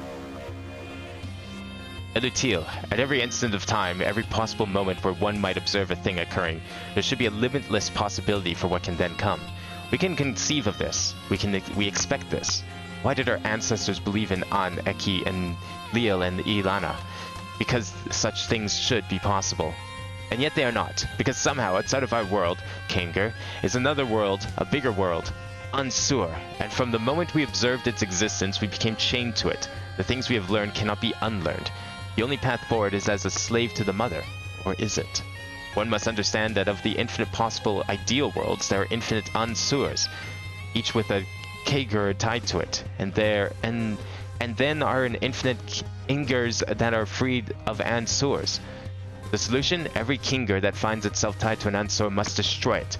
When this happens, there will only be the Kingers that are free. The memory of Ansur will fade, and fate will be ours again. Magishigetel. That's some very Kang-like speech right there. Destroy everything else, and then all will be well. For I will be the only one left.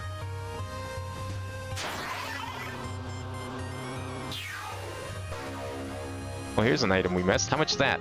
Oh, it's only one. Okay, so that just leads back down here, I guess. Well, there was another map chunk there, but that's fine. Oh, no! Fuck! Go up! I'm not making it, am I?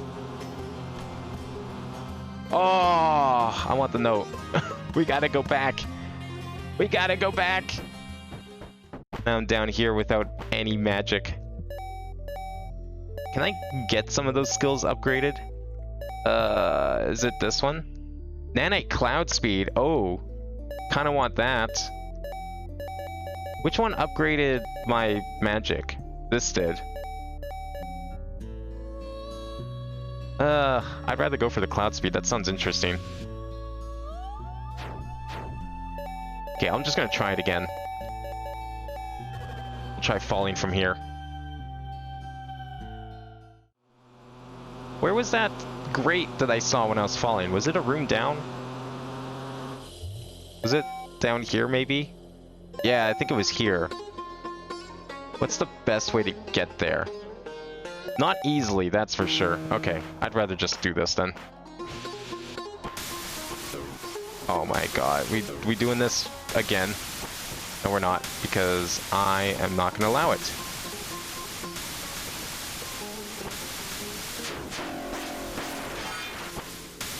There we go.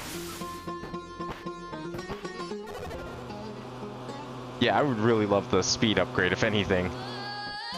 See, I think what, like, made me surprised mostly about the fact that this was the end of the game is, like, we got the great power-up, and then immediately reached the end of the game. Immediately the game was like, alright, good job, you beat it. Like, we didn't even get a chance. It would be like if you got the Screw Attack in Super Metroid, and then literally 2 screens later, it was like, congratulations, you won. That's what it feels like.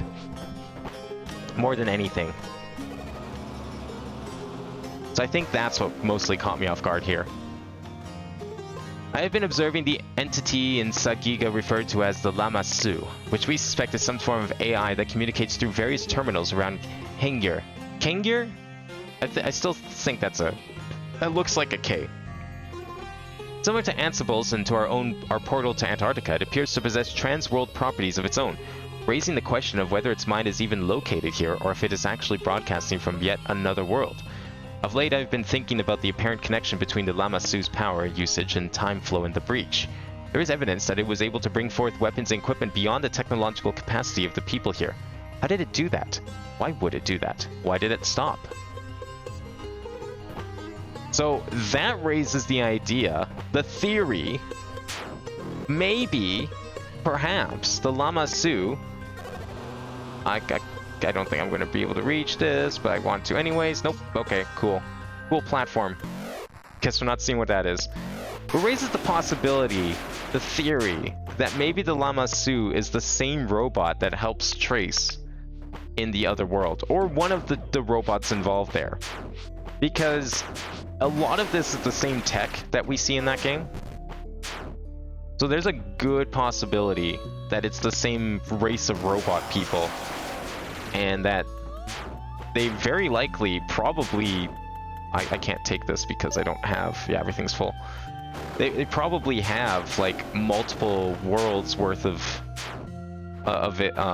reach with their society. I'm sure a lot of these, like, notes I'm going to be able to pick up now are going to hint at this connection to the first game. And we're going to see a lot of that stuff come Axiom Verge 3. Laser PP in 2 weeks? Oh no. I guess that's going to be the day that Laser is no longer good. That's the day Laser dies. The day they add PP system to Laser. It's no longer going to I don't know, I'll still play, of course. But it's like, ugh. The reason I left stable is now no longer a reason to leave stable. It won't matter anymore. I want to know what's down here. There's like a square missing here, and it's really suspicious, and I don't know how to get there. Okay, what other like super obvious place can we try going?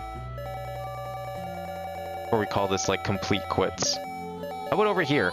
This looks like it could be a good spot. Let's go try this way. You always just ignore the PV system. I do, but the problem is that other people don't ignore it. The reason I left was not because it existed, it was because the way people played knowing it existed. Even like multiplayer lobbies. People just did not care about having fun, they cared about PP. You'd go into like half the lobbies in stable, and it was like, no, you're not allowed to put this map on. It's 2 minutes long. It's not a good PP farm map. I'm just like, I don't give a shit about PP farm. I just came here to play cool music. In multiplayer specifically. And it's like, it's near impossible. Or it was for a bit. Like, it just became so impossible to find like a good lobby that was not full of like people just wanting to farm maps. Farm your super typical shitty like min and a half like PP farm map.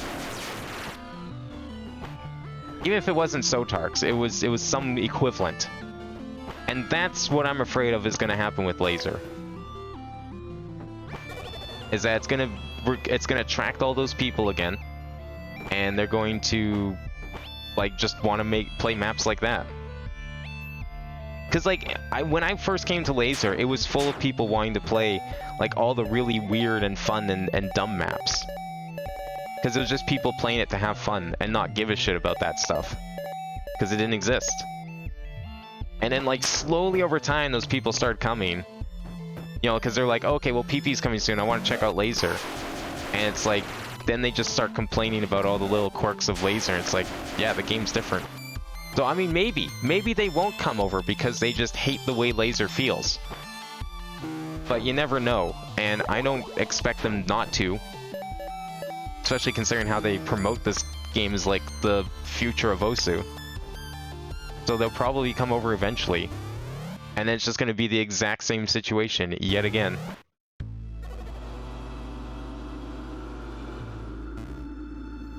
I think PP is important to the life of Laser as a future. I mean, it's clearly it is. Like you gotta cater to the masses that just want to farm points for no reason. They don't give a shit about the songs being good or anything. They just want to make their PP big. It's literally all they want to do. It's a literal dick measuring contest. That's all they care about. And I get it. That's why people play this kind of stuff. It's why, you know, companies make battle royales and they make esports shooters instead of like Unreal tournaments and Quakes. Because no one plays Unreal Tournament and Quake. They want to play Counter-Strike because Counter-Strike is built to be competitive. They want to play Overwatch because it unfortunately also catered to the competitive people near the end of its life. Because that's what gets popular and that's what gets people playing your game. So I understand it. It just sucks that this is the way it is. If your game doesn't have a rating system, it may as well be dead. If there's no way for me to see if I'm better than some other random Joe Schmo on the internet, then why even bother playing the game, right?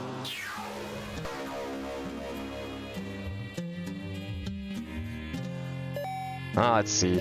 I think like a lot of this map is gonna just be like, oh, it's just sky that you can touch in this one specific spot in this one specific way, so I'm not expecting a whole lot.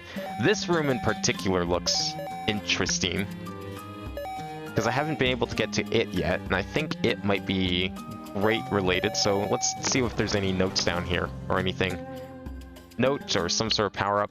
Oh, I could buy the faster Misty Step speed here. Give me a second.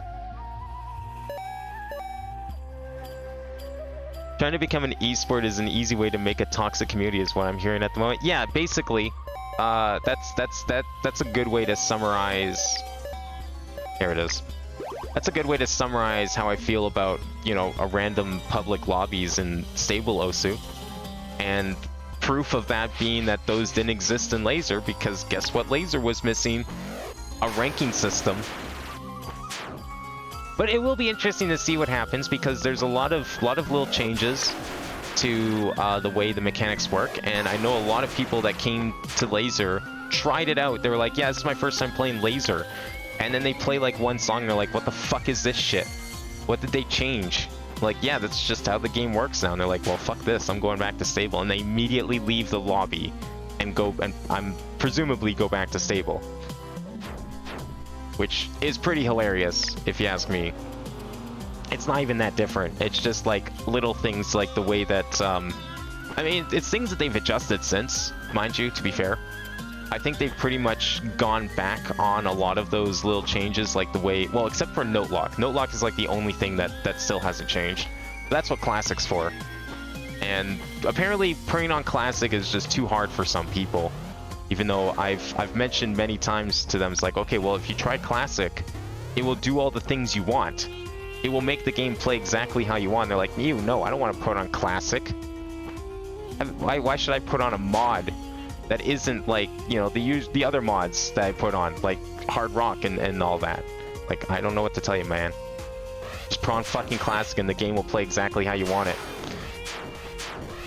But aside from no lock, I think pretty much everything else is like gone back to stables. I know they recently changed the way health drain works, so you can't cheese a lot of maps anymore. Oh, is there a room here that I missed?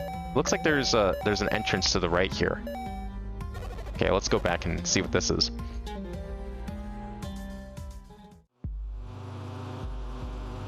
But I don't know, like, what does Classic even do? I think Classic just mostly is animation changes now.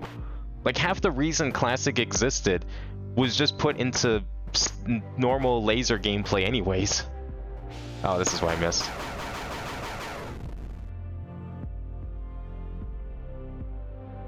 Oh no, I don't think it's going to become a true esport either. There's no way now. That'd be fucking sick if it did become like as big as like a Counter-Strike or something. That'd be hilarious. Like a rhythm game, gain like a stage like League of Legends or Dota or Counter-Strike. It'll never happen, of course, but it would be cool to see. In like some way, it would be really cool to see. But what it would take to get to that point, like the kinds of sacrifices that would need to be made, I would absolutely hate. It's already going down a dark path with the fact that PP exists. It's not that dark. I mean, you don't need to turn the lights on or anything. But you know, you've kind of like, you took a step towards the haunted mansion in the thunderstorm. And if you want to go back the other way, you're gonna now have to like step over the grass. Oh, that's way better. Ooh, look how much faster that is. That's a good upgrade.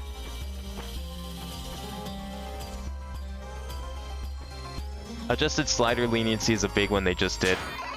Oh yeah. They made it so that like sliders work like they should. Like you can grate. There's a grace period now again. They brought back the grace period so that you could like leave a slider early. That was one of the big things that Classic did. Like people always ask me like, what the hell does the Classic mod do? Because honestly, the game doesn't really explain it. And I don't know if the game needs to explain it. Like, just to go on a bit of a tangent here, the Classic mod exists for people who played the original. So on one hand, yeah, it's really confusing and weird looking to anyone who doesn't know what it is. But it's definitely one of those things where it's like, if you know what this does, then it's for you. But that was like one of the things I always try to explain to people. It's like, this is what, this one mechanic here, the fact that you, sliders, you can't grace period sliders and like leave them earlier with like standard controls, that breaks maps. And so I always just summarize it as, well, Classic just makes it so that maps play properly because Laser breaks a lot of maps. It's not the best explanation, but it's how I always explained it, and that's, yeah, that was one of the reasons why. So yeah, I forgot that they put that back in this, like standard vanilla Laser play. What am I missing here? Am I just missing this one square over here, really? Aside from some trim on the outside? I'm curious how much of the map this is. You know what I want to do? I'm gonna, once we figure out this square, I'm going to quit out, and I want to see exactly how much map and item count that we have now. Just out of curiosity, because I'm curious how much of this we've actually now explored. Oh, that's it. Okay. And then there's one down here, which I feel like should be easy to get to. There's probably some stuff in the breach too that I'm not really sure how to get to yet. I feel like there's like one area entirely in the breach that I just completely missed. Because of that door that I couldn't go through from above. I do hear a portal here that I've never seen before. Where is it? Oh, it's this one. Yeah, this is a new portal. Is this going to take me somewhere useful?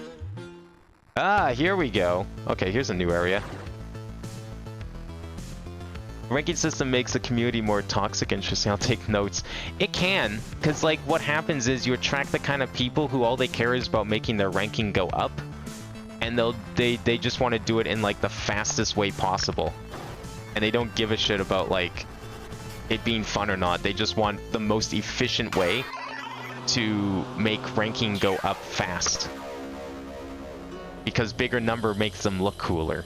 That's it. And I get it, that's not everyone, but it's like, it's the kind of people who play in the multiplayer lobbies, which is where I like to hang out, so it kind of ruins the fun for me a little bit, because it's like, well, I can't like do the stuff I want because they'll just be like, no, ew. And then the thing with Osu is like, those kind of people will just kick you out. They'll just make you leave the lobby. So I guess then you just go make your own lobby, but then no one wants to play with you because, well, you're playing all the maps they don't want to play. What is here? I wonder if we can get there easily with flight now. Mainly because a lot of the buzz sliders that were made in stable were way too strict to the point where it was more strict than a 300. Yeah, because like the way the buzz sliders work in general is just like really... It's not... The way buzz sliders work technically isn't like... I don't want to say it's unintentional mechanics, because it really is. But it's like, it's not... It's definitely using them in a way that may not feel like it's not as expected. You're using the sliders for a very... Oh, I don't know what I'm doing. I should just do this. Let me get up here first so I don't waste all my juice, and then we'll just go like this over. You're still kind of using it in a way that's not wholly intentional. And I think, I remember seeing somewhere on their GitHub in like some discussion that they were like, yeah, we want to like possibly implement a sort of... Oh, I can't... Oh, that was a mistake. I shouldn't have done that. Kind of wanted that item. Yeah, it was like right there. They want to implement like an actual, like a hold note of sorts. That would essentially work just like a buzzer. I don't think I can... I can't really get back up there. Actually, can I? Oh yeah, I can. Obviously that won't, you know, replace old maps that have used it, unless they're crazy enough to think of some sort of like perfect converter, which, I mean, maybe they will. Their ability to like convert things and automate processes for Osu is like insane. It's actually impressive, a lot of the stuff that they do. Just like from a technical perspective, the fact that the way the game works and how it's like intercompatible between all these versions over like 15 years of updates is actually insane. So props to them for that. But yeah, like I think that was something they thought about adding, was like a sort of hold note to stable, to basically act as like a buzz replacement. Which, yeah, it would definitely alleviate that problem. I mean, where else can we go here? I don't really feel like going back for that power-up. I kind of want to go in here, because I never really did that. What's the best way to get in here? I guess from here, actually. It's not classic, though. There's still slider accuracy, just more lenient than old ways, but stricter and stable. Is it still stricter than stable? I mean, I know it's not, like... It still has the slider accuracy. You still have to follow the whole thing. I never actually really tried it because I pro on classic and go. There's too many other little things like the animations and stuff that classic re-implements that I can't live without. It's too weird for me, you know. It's like turning off backgrounds. I can't do it. I gotta have my backgrounds on. I gotta have all those little extra animations on the sliders. So I don't actually know how different it is. I just remember reading it, and you reminded me of it. That they sort of went back a little ways on their decisions for it. Because yeah, it did kind of break a lot of maps. There was definitely some maps I've tried playing with laser, and it's like, oh, well, I wouldn't have broke this combo if I had classic on. Because this slider, or something like that. So it's nice that they kind of went back a little bit on those. Oh, I guess we're still full. Okay, what is this square? How have I not been in this square? Okay, I'm gonna get this square, and I'm gonna quit out, and we're gonna see where we're at. Because I'm curious to see how much of the game we just, like, discovered in these last, like, 20 minutes of gameplay. That's the right way. Right up here. So there's something in there. Something new, actually. That's not a health container or something. That's like an actual new power-up. What? Chalcedony gemstone that fits perfectly within the compass. Huh? What did the compass do again? Exactly? I forget what the compass even does. You expect me to know what this does? Alright, you know what? I'm looking this one up because I don't actually even remember what the compass even does. Diviner's Gem. I forget what the purpose of the compass even was for. So let's look that one up, because I don't think I've used the compass like all game.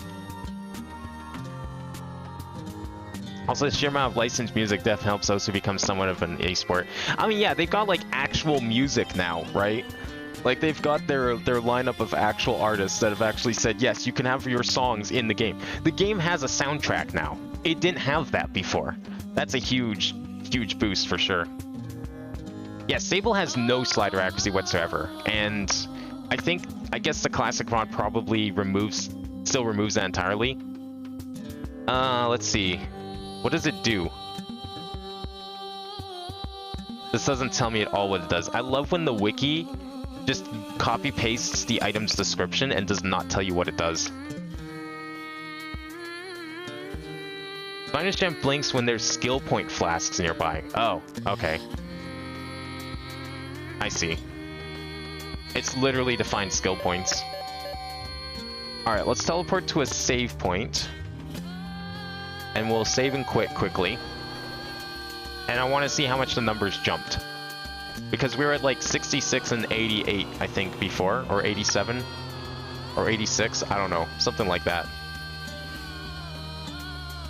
Let's quickly save. Okay. And then go back to title.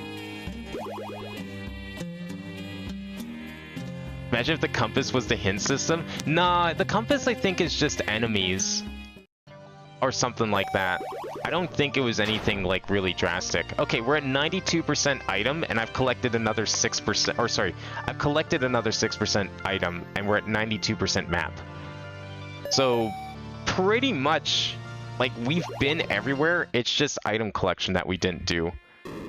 I don't know if there's like, the first game had some secret map sections that weren't technically, they weren't really shown on the map, like it didn't, like, I don't know, for all I know there could be an area of map here, but you would never know it because like these solid lines would imply that you could never get in here. So maybe there's some like breach shenanigans or something.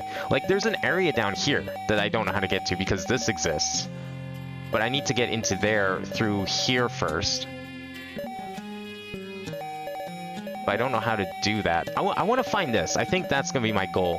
My final goal for this playthrough of the game is to see if we can get into this one area, because I can't remember why this wasn't a thing. I think it was a little more complex than just missing a power-up, but I could be wrong. Let's find out. What's the best way to get there? Up here. Lamp of Arts doesn't do it justice. Osu probably has more licensed music than any other rhythm game on the market. Really?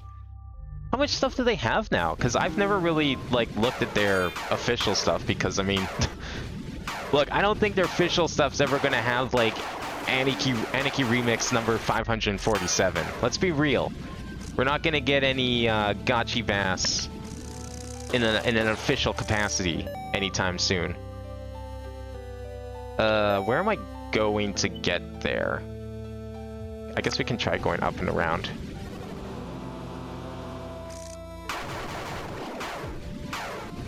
But I haven't really actually looked at like what they've considered official. I mean, I've seen bits and pieces here and there, but it seems like, I mean, it seems like the stuff that everyone's playing. So I mean, you know, good for them.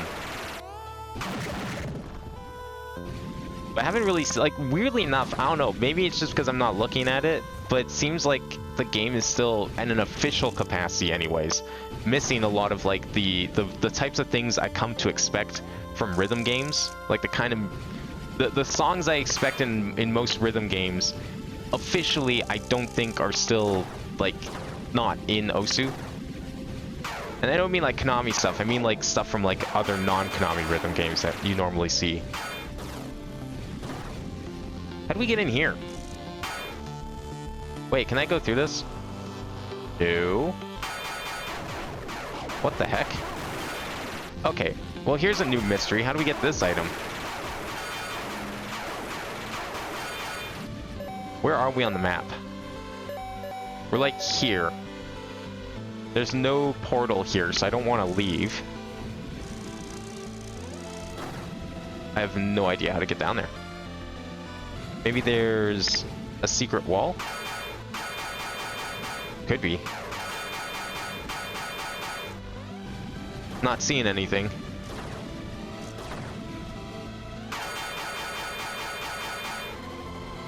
Yeah, you can't go through these walls. Can't break these cuffs. Huh. Interesting. Unless it's like up here. Nah, you can't go through there. Also has 400 licensed artists ranging from 10 to 100 songs per hour. Holy shit. Okay, that is a lot then. That's like more than DJ Max and Easy to Own combined. And I thought those games had some like big soundtracks. Or like Citus. Citus has like almost 300 songs on its own as well. Oh, this is what it is. Okay, where is this? It's here. Is there a portal here that I'd never found? There must be. Let's go back out and look. I want to see what's beyond this wall. Like, this is like, it's a closed room mystery here. Somewhere in this room has to be a portal. Maybe I have to defeat this guy. That could be a possibility. I don't know how much work that's going to be. Oh, that made him mad. He did not like me doing that. Can I not hurt this guy?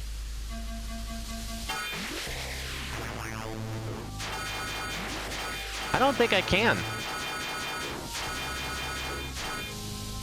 Yeah, I don't know. Maybe he's a boss you can destroy, but... Okay, so we don't want the breach attractor. What we're likely going to want is this thing to reveal the breach first. And then that's probably going to reveal whatever it is we're missing.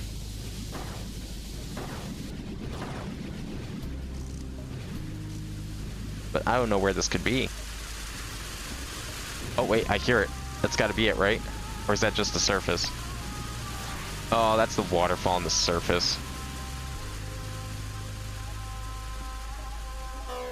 Also, after some big name Bimani artists put some of their independent music on Osu featured artist program, a lot of rhythm game artists have put their music on. Wait, what artists from Bimani have put their music on there? Like I said, I've not kept up at all with like the featured artist thing. I was unaware any of them did. I know like a lot of them are independent these days, and they have done music for some things. I know Naoki kind of does his own stuff now. Is Naoki like a featured artist on Osu? I mean, I don't really know what kind of music he's done recently. I know he did Red Rave a few years back, but that was like for a different game, and I don't know if that song is legally allowed to appear in other games or not. Which is unfortunate, because that's like peak Naoki right there. That's some good stuff.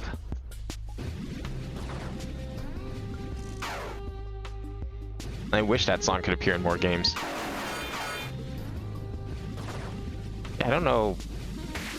If there is a portal here, I'm not seeing it. Also, I don't think I can defeat this guy. Can I hack him? Oh, we totally can. Wait, disable? Boop. What did I disable? Did I just disable his... Oh. Wait a second. I disabled his electric thing. Maybe now I can shoot him. What? How'd you go that way? I cannot, actually. Funnily enough. Man, I thought I was being clever. But no, I'm not seeing anything. Yeah, he's not very harmful when he can't, like, shoot you with electricity. It's only the steam. I have no idea, unless this is a thing. Can I knock out this stalactite? Probably not.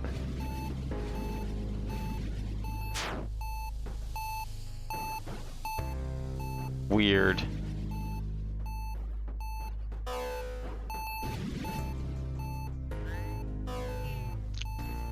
Chi, Leaf, Camellia, I guess. Lime, Kankitsu. Mylok. I've never heard of MYLK. Maybe I've recognized some of their music though.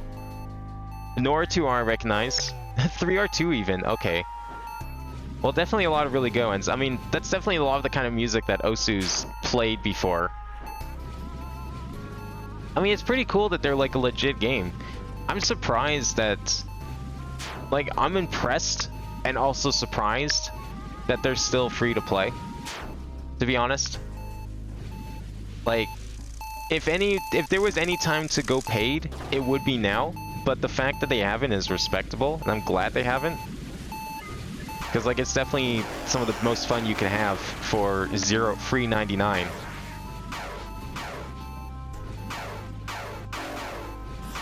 But, like, considering a lot of the music that they just have, like, legally, for lack of a better term, it's kind of insane that they haven't decided to, like, charge money for anything. Yeah, and it's open source now too, which is like, okay. Like, they definitely can't go pay to play now if they're gonna go open source like that. Open source, you can just make your own stuff, and it's like, hey, I've been working on this feature, and then they just add it to the game. I wonder if they still plan to allow custom rule sets. Because I thought that was a really cool idea, but I haven't seen anything relating to, like, the development of the custom rule sets of late. Like, I feel like that feature's kind of got forgotten about, and I get it, there's more important stuff to work on. I have a feeling they'll probably just come back to it once they've, you know, treaded through the nightmare that is trying to implement a ranking system into a video game. An online ranking system. Which I'm sure is a lot of work, and is probably why said feature is kind of been put on the back burner for the last, like, 2-3 years. But I'm hoping that it hasn't actually been abandoned, because I would love to see more of that feature. Is this all just map up here? Yeah, it's just blank area. I think a lot of this map is going to be, you know, just extra space, because why not? Wait, whoa, whoa, enter! Hold on. I saw that. You can't fool me.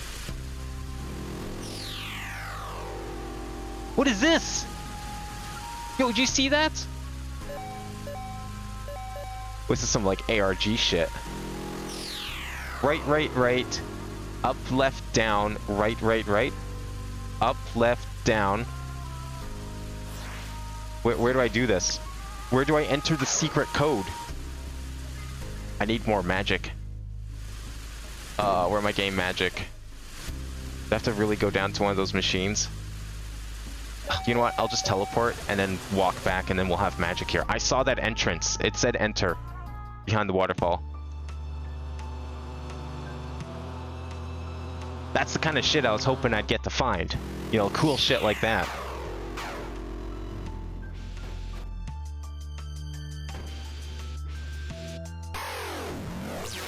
It's probably nothing. Like, I'm expecting maybe some skill points or a health upgrade or something, but I still want to see if we can get in there.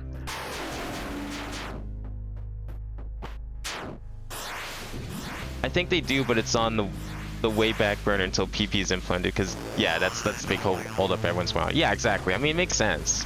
That's like a pretty big feature, and that, like, understandably, that's one of the big features they want before they can say the game is feature complete. Okay, so we need like a platform or something to stand on, I think. Because I can't seem to... No, yeah, you need something to stand on here, which is why this is a thing. I don't know what this means. Up, left, down, right, right, right. Up, left, down. I don't know where I need to stand for that, though. Up, left, down, right, right, right. Like, do I need to put that in? Do I need to move in that direction? I mean, it's peering into the breach. But I can't even get there in the breach.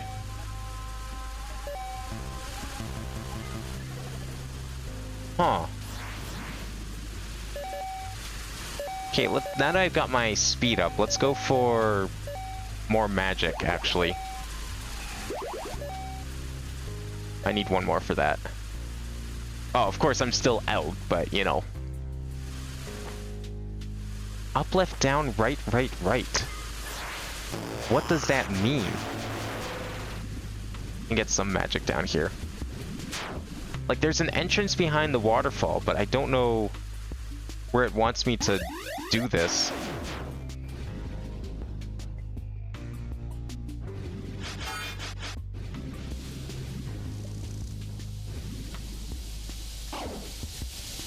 I think there's a magic machine dispenser over here. Raceline Buddy's license ours is a pre-timed .OSZ file of easy map creation. Yeah, that makes it easier to make stuff off of. I don't know, I've never really, like... I've always been more of a fan of, like, if you're going to make a map, just make a song to go with it. Or, like, get a song to go with it, instead of being like, I made a map for, like, a song that's been mapped, like, a million times. I've never really been into that sort of thing. Like, I know that's a feature in a lot of rhythm games. Even arcade versions of DDR have had that feature, where you can edit your own charts to go with, like, the existing music. But it's like, to me, that never made sense, because it's like, well, those charts already have, or those songs already have charts. Why do we need to make more charts for them? Like, how different do you expect the gameplay to be, right? And I guess sometimes there's some odd cases where I'm like, yeah, you know what, this chart is more fun than this other chart.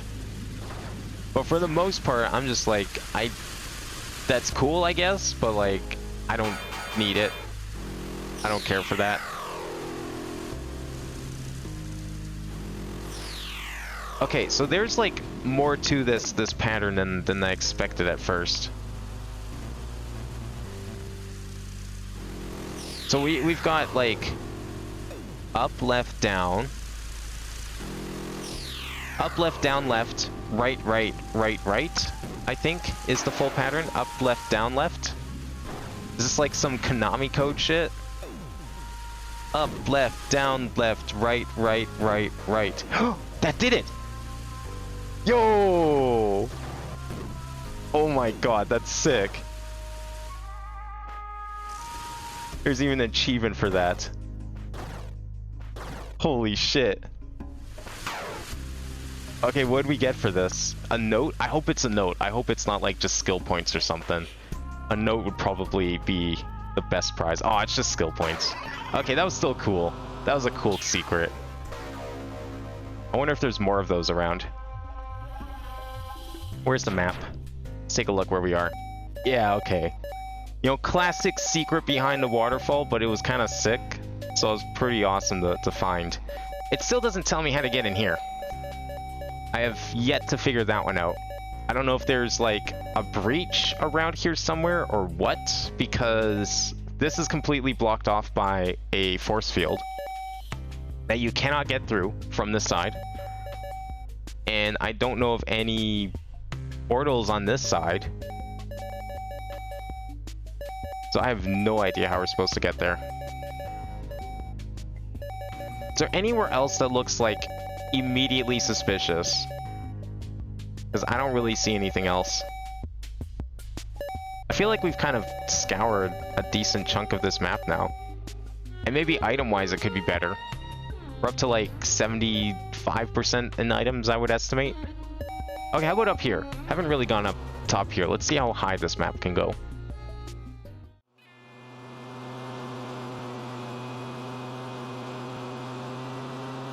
Someone's gotta make in time that shit. Oh, for sure. For sure. I mean, like, the fact that they do it for you and just, like, hand you the file and be like, here, have at it, make whatever you want. That's pretty cool. It would be kind of neat, though, if they had some, like, official charts to go with them, even. I don't know. Maybe Peppy can, you know, make some new charts again. I mean, when was the last time he's made a chart? Like, 2008?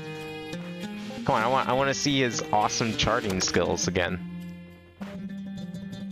The man is like still of the mindset of that era too. Like I know I've seen some of the comments he's left, and it's like he clearly shows some disapproval of some of the modern charting practices and how they are. He still enjoys those classic maps. So it'd be cool if you know, he made another chart.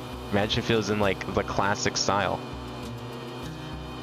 Okay, this is all this was for. That was the entirety of this room. Totally worth it. Oh, wait. We can go up here. Oh. Yeah, I don't know what I was expecting. That's it. I don't really know where else to go from here. I mean, there's this area, but where do you go in here? Where's the breach? What kind of achievements am I missing out of curiosity? I'm curious. We've only got 20% of the achievements. Holy shit. Find all Apocalypse Arms. What do you mean, all Apocalypse Arms? Did I not find all the items? A lot of, like, numeric milestone achievements that no one cares about. Obtain all the health nodes. Perform all possible hacks at least once. Find all the items. Low percent. Ooh, interesting. Complete the game with only one death? Fuck that. Absolutely fuck that. Complete the game in 6 hours? Well, you know it's a long game when, like, the estimated completion, like, speedrun time is 6 hours as opposed to, like, 3 in Super Metroid. Complete the game without destroying any large boss enemies. I could have gotten this if I didn't get lost and didn't know what I was doing half the time. I don't know, it's probably a boss that I haven't seen. That might be the one that was in the breach, actually. It could be. All the Apocalypse Flasks, that's all upgrades. So apparently we're still missing an upgrade somewhere. I have no idea where that would be. Do speedrun mode. Destroy 1,000 tiles of grass. Yeah, I don't like these kinds of achievements. I've never been big on those ones. I want cool achievements, like the one that I got for finding that secret... for finding the secret room. Typhoon Crane leg kick. Is that an actual Street Fighter move that I performed? The inputs for? Except like really slowly, so it would never actually work. So apparently I'm still missing an upgrade, which, you know what, sure. I mean, I know I'm missing this. Like, there's definitely one more power matrix somewhere. I guess I could see there being another upgrade or two. Because, like, there's room for 4. I don't know if there would be 4.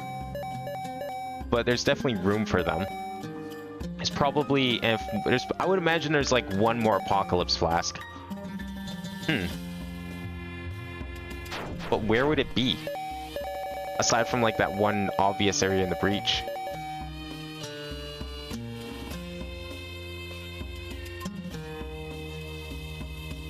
If I import my beat maps and laser, we use double disk space. If you have both laser and stable on the same drive, hard links are used to avoid using extra disk space. In all other cases, import beat maps, we use double disk.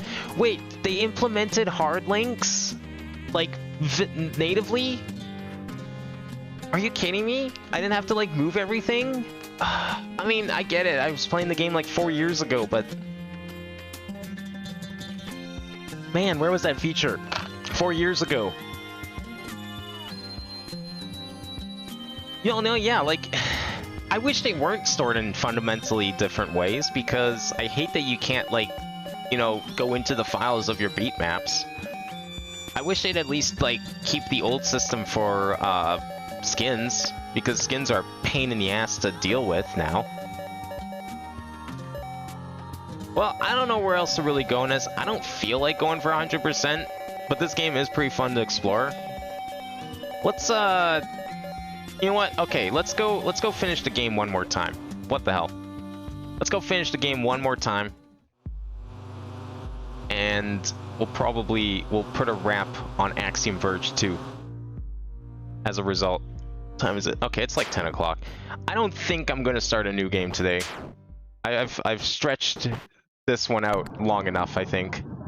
We got to do a little more exploring. I'm glad I got to do that secret room. That was really fun. And this game in general was really good. I think I liked the first game more for the boss fights. The fact that boss fights were actually like... You could go this entire game without doing a single boss fight. Which is, I think, really weird, but kind of cool in a way. Like, every single boss fight in this game is optional, except for, like, one, but it didn't really feel like a boss fight. Even this doesn't really feel like a boss fight, because, like, I don't actually fight him. I don't know why I'm, like, hitting her. I don't have to. All I gotta do is go here and smack the poop. Gotta smack the tentacle poop. And then for one of them, she'll just be like, oh, no, you don't. I'm gonna put a force field on that because fuck you.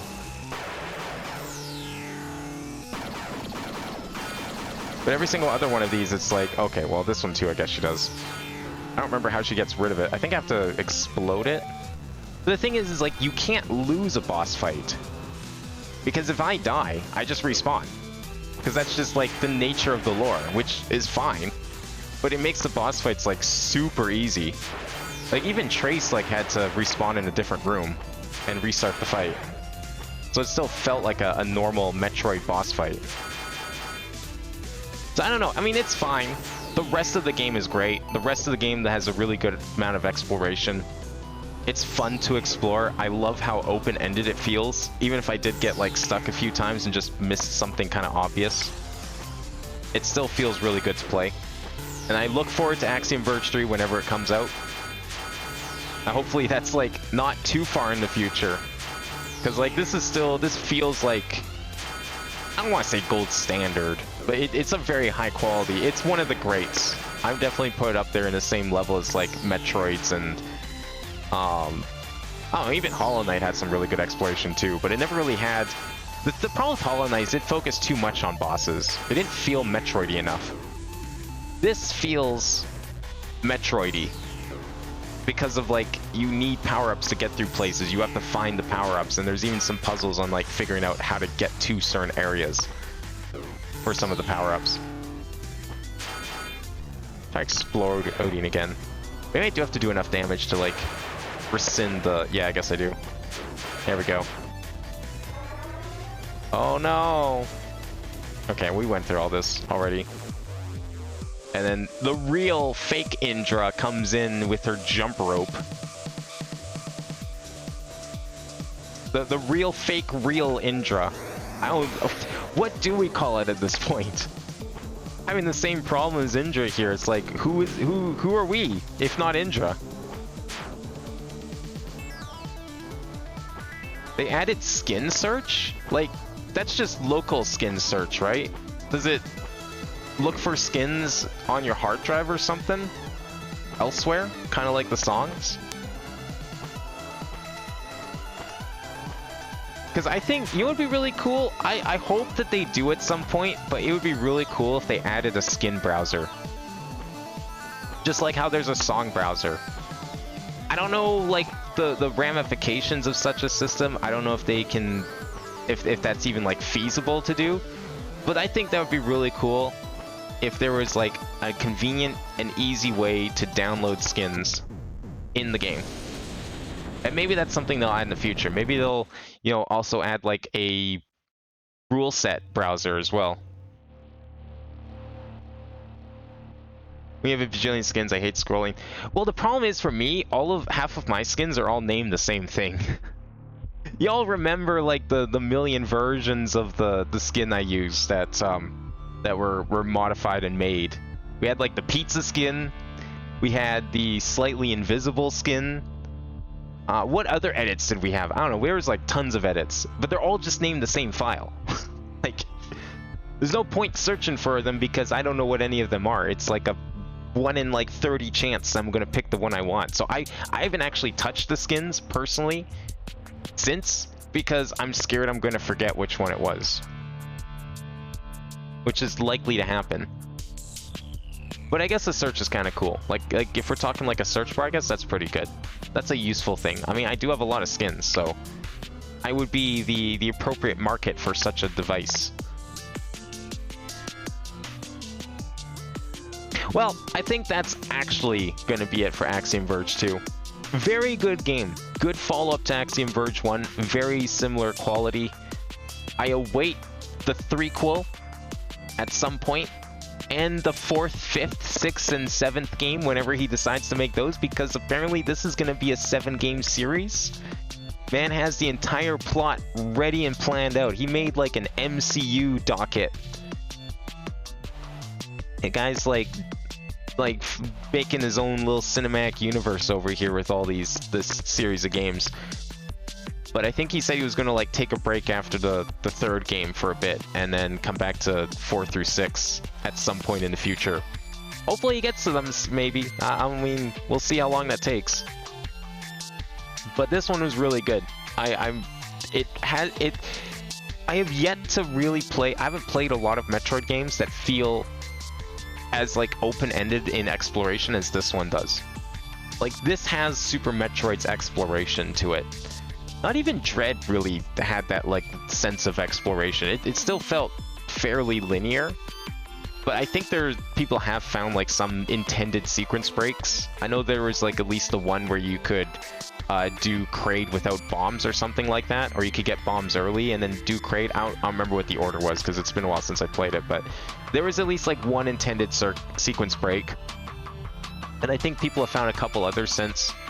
But like, Super Metroid just had so many ways to go about beating the game. Like, you could beat entire areas in reverse, and it's not even through glitches, it's just through like mechanics that the game had, between like bomb jumping and wall jumping and like everything else. It's like you can just go to all these areas out of order if you know what you're doing. This feels like that. Maybe not like sequence breaking, but just like you can go to so many places at once and do so many things in so many orders. Like the order that I got things in, probably not necessarily the same orders like everyone else. I mean, I was already seeing like a bunch of different routes that people were taking. It's like, well, I didn't have that item when I went to that place. When I was like looking up help to not be stuck on stream for like 5 hours. So this game has the essence of Metroid in it. The boss fight situations is very strange and very different than I'm used to. Like, you could go this entire game without fighting a single boss, and the two that you have to, like I said, you don't actually have to worry about losing them. They're not really boss fights because you just respawn in the room, which is a very interesting approach to it. It's like, this game does not give a shit about combat, it just cares about platforming and exploration, which I think is fun. I think that's a perfectly fine way to handle things. Here's the ranked play checklist if you're interested. Alright, you know what, let's take a look at this ranked play checklist. What are we at for completion? 73% completion, 93% completion. I'll take it. That's not too shabby. That's more in line with like my Super Metroid completion first time through.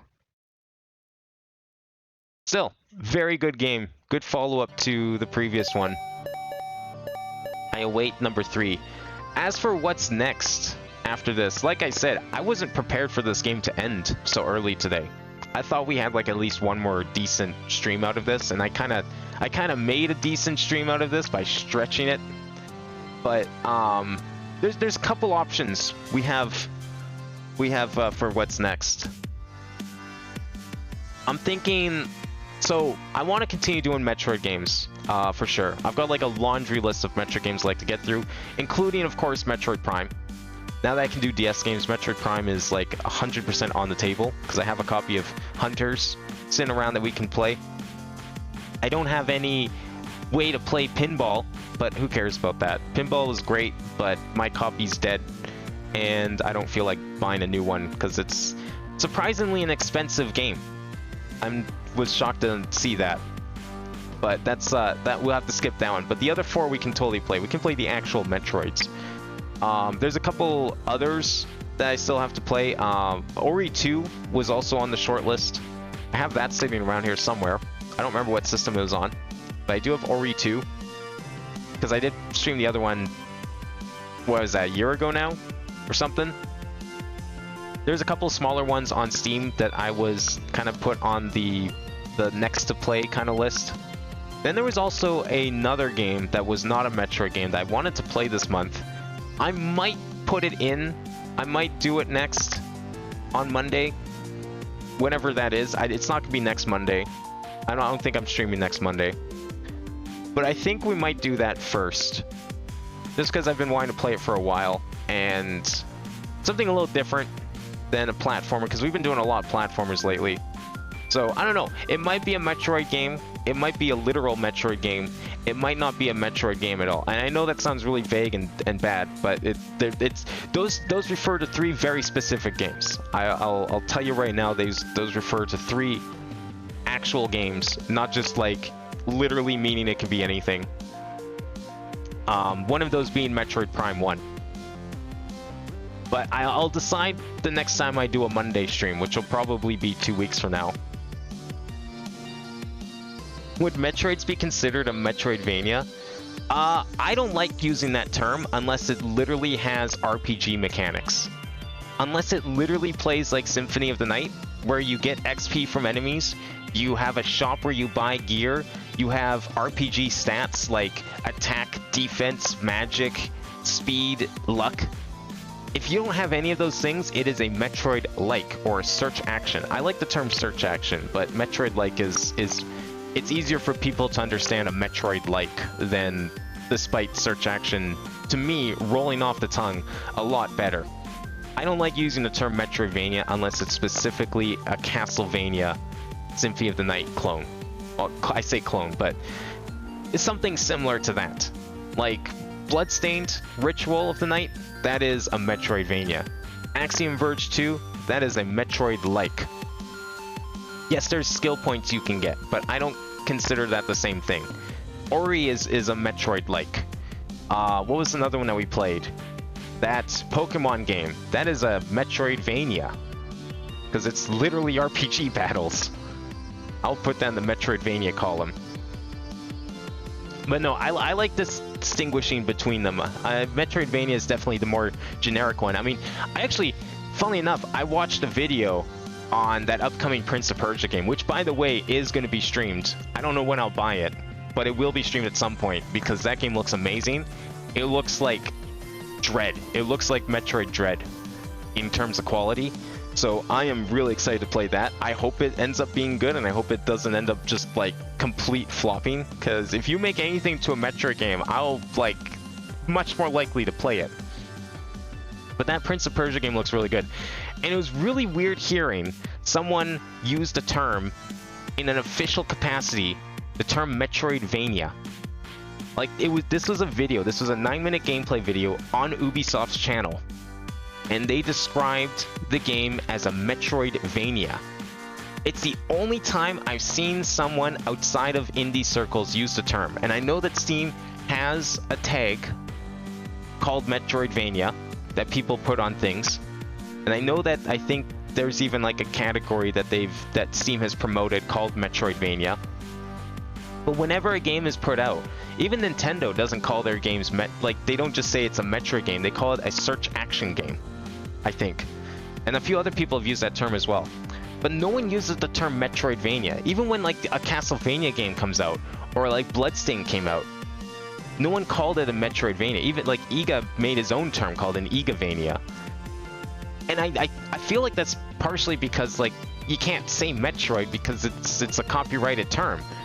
But like we've gotten away with it with other things. Like we call things roguelikes and roguelites, and everyone's okay using that term. Fun fact, Rogue is a video game. That is a copyrighted video game name. People called things Doom clones before the term first-person shooter came around. It's like, but for some reason Metroid is like this weird one that like no one wants to touch. And so they're trying to think of ways to describe it, but then Ubisoft is just like, nah, this is Prince of Persia's a Metroidvania. We're gonna use the term Metroidvania. We don't give a shit. Which I think's like, it was really weird to hear someone actually say the term Metroidvania in an official capacity.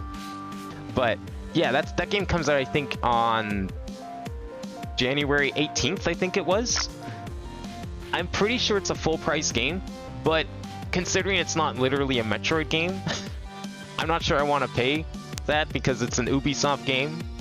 Well, one, because it's an Ubisoft game, I don't know if I fully trust them. It's made by the same people who did Rayman.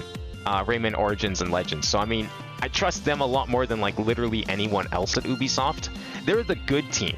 They're the ones making the good games. I don't know what they've been doing for the last decade, but they're the ones making the good games. But it's also an Ubisoft game in the sense that, like most Ubisoft games, it's gonna become like $10 in like if you wait another 3 months.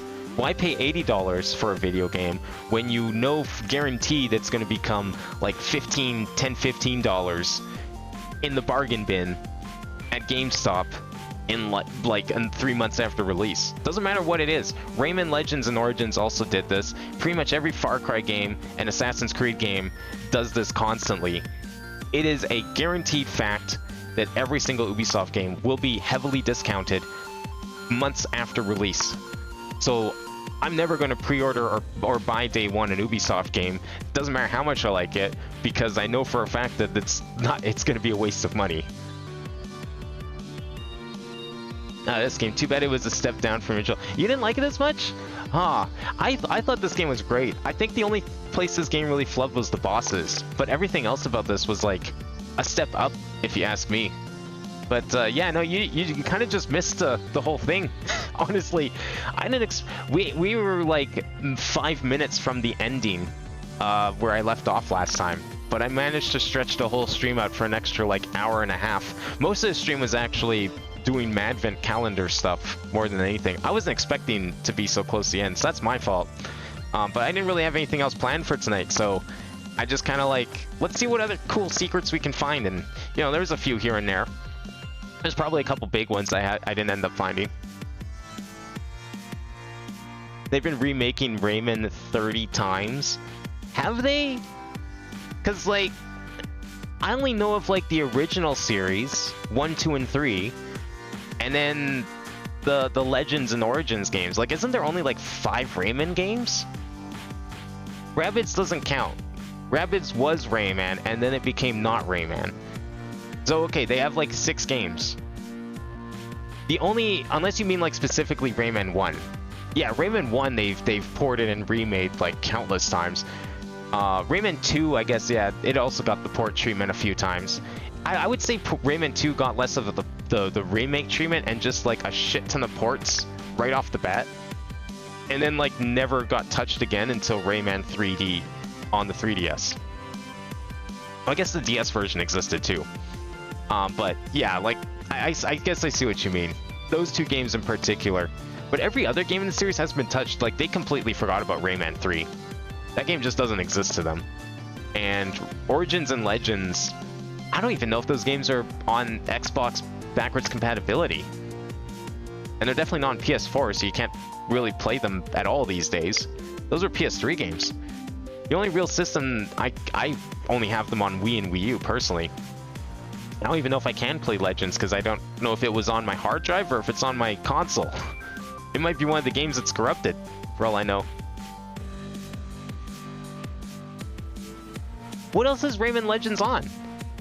Because I know it came to, like, Wii U and PS3 and 360.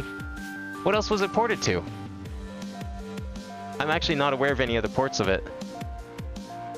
Or was it on 3DS? Or was that Origins that was on 3DS? I don't actually remember. Game took longer to get going and felt less impactful early on. Also really preferred the weapons and style of the original comparison. You know what? That's fair. That's fair. I like the weapons in this one. I thought the boomerang was kind of cool. It definitely, you can tell combat took a back seat in this game compared to the previous one. Combat was not the focus. Exploration was the focus of this one.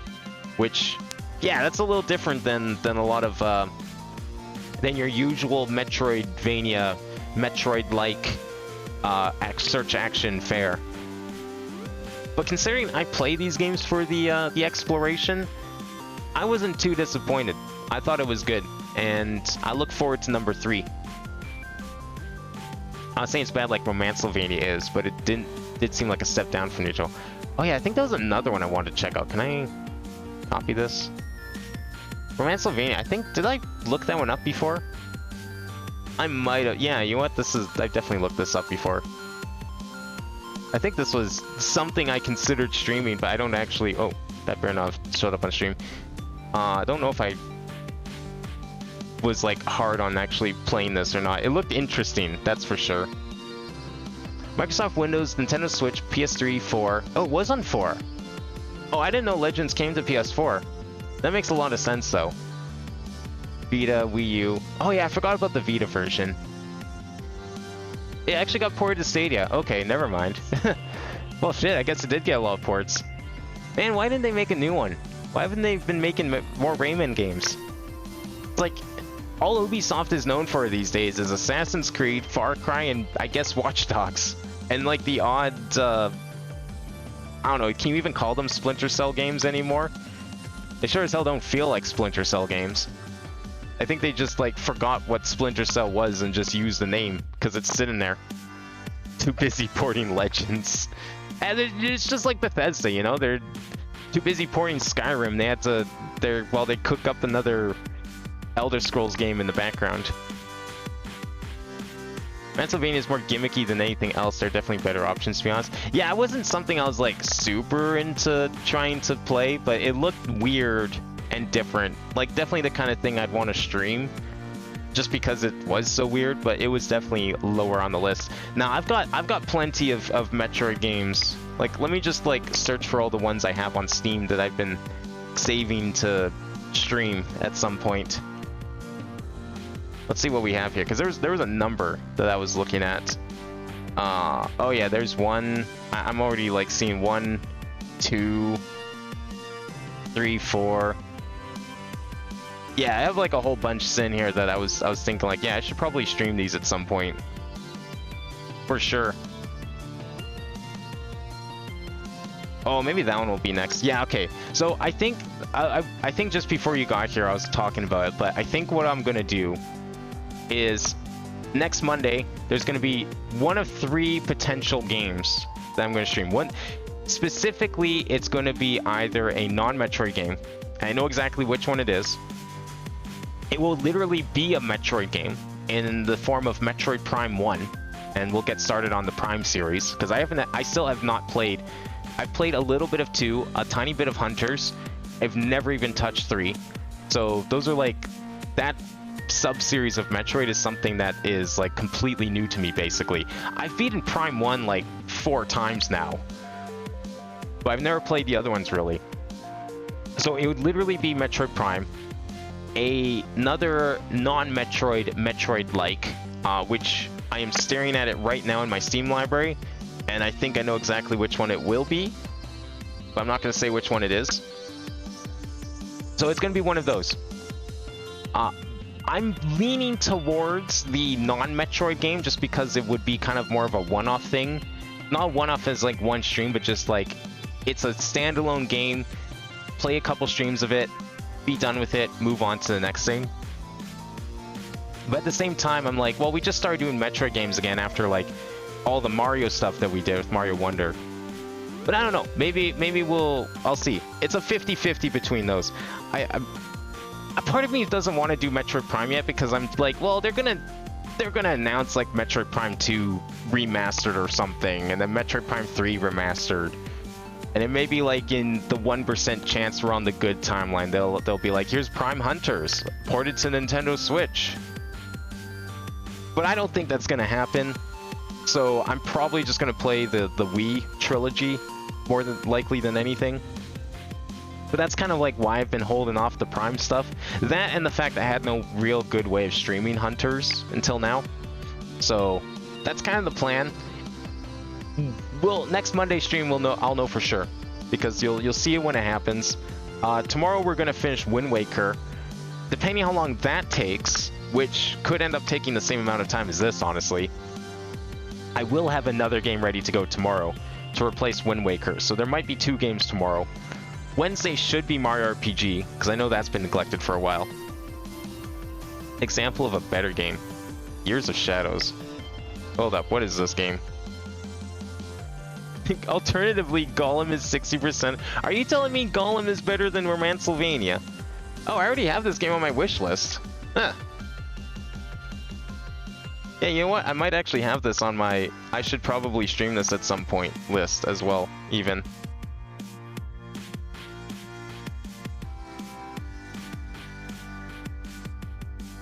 I just said alternatively to a better game.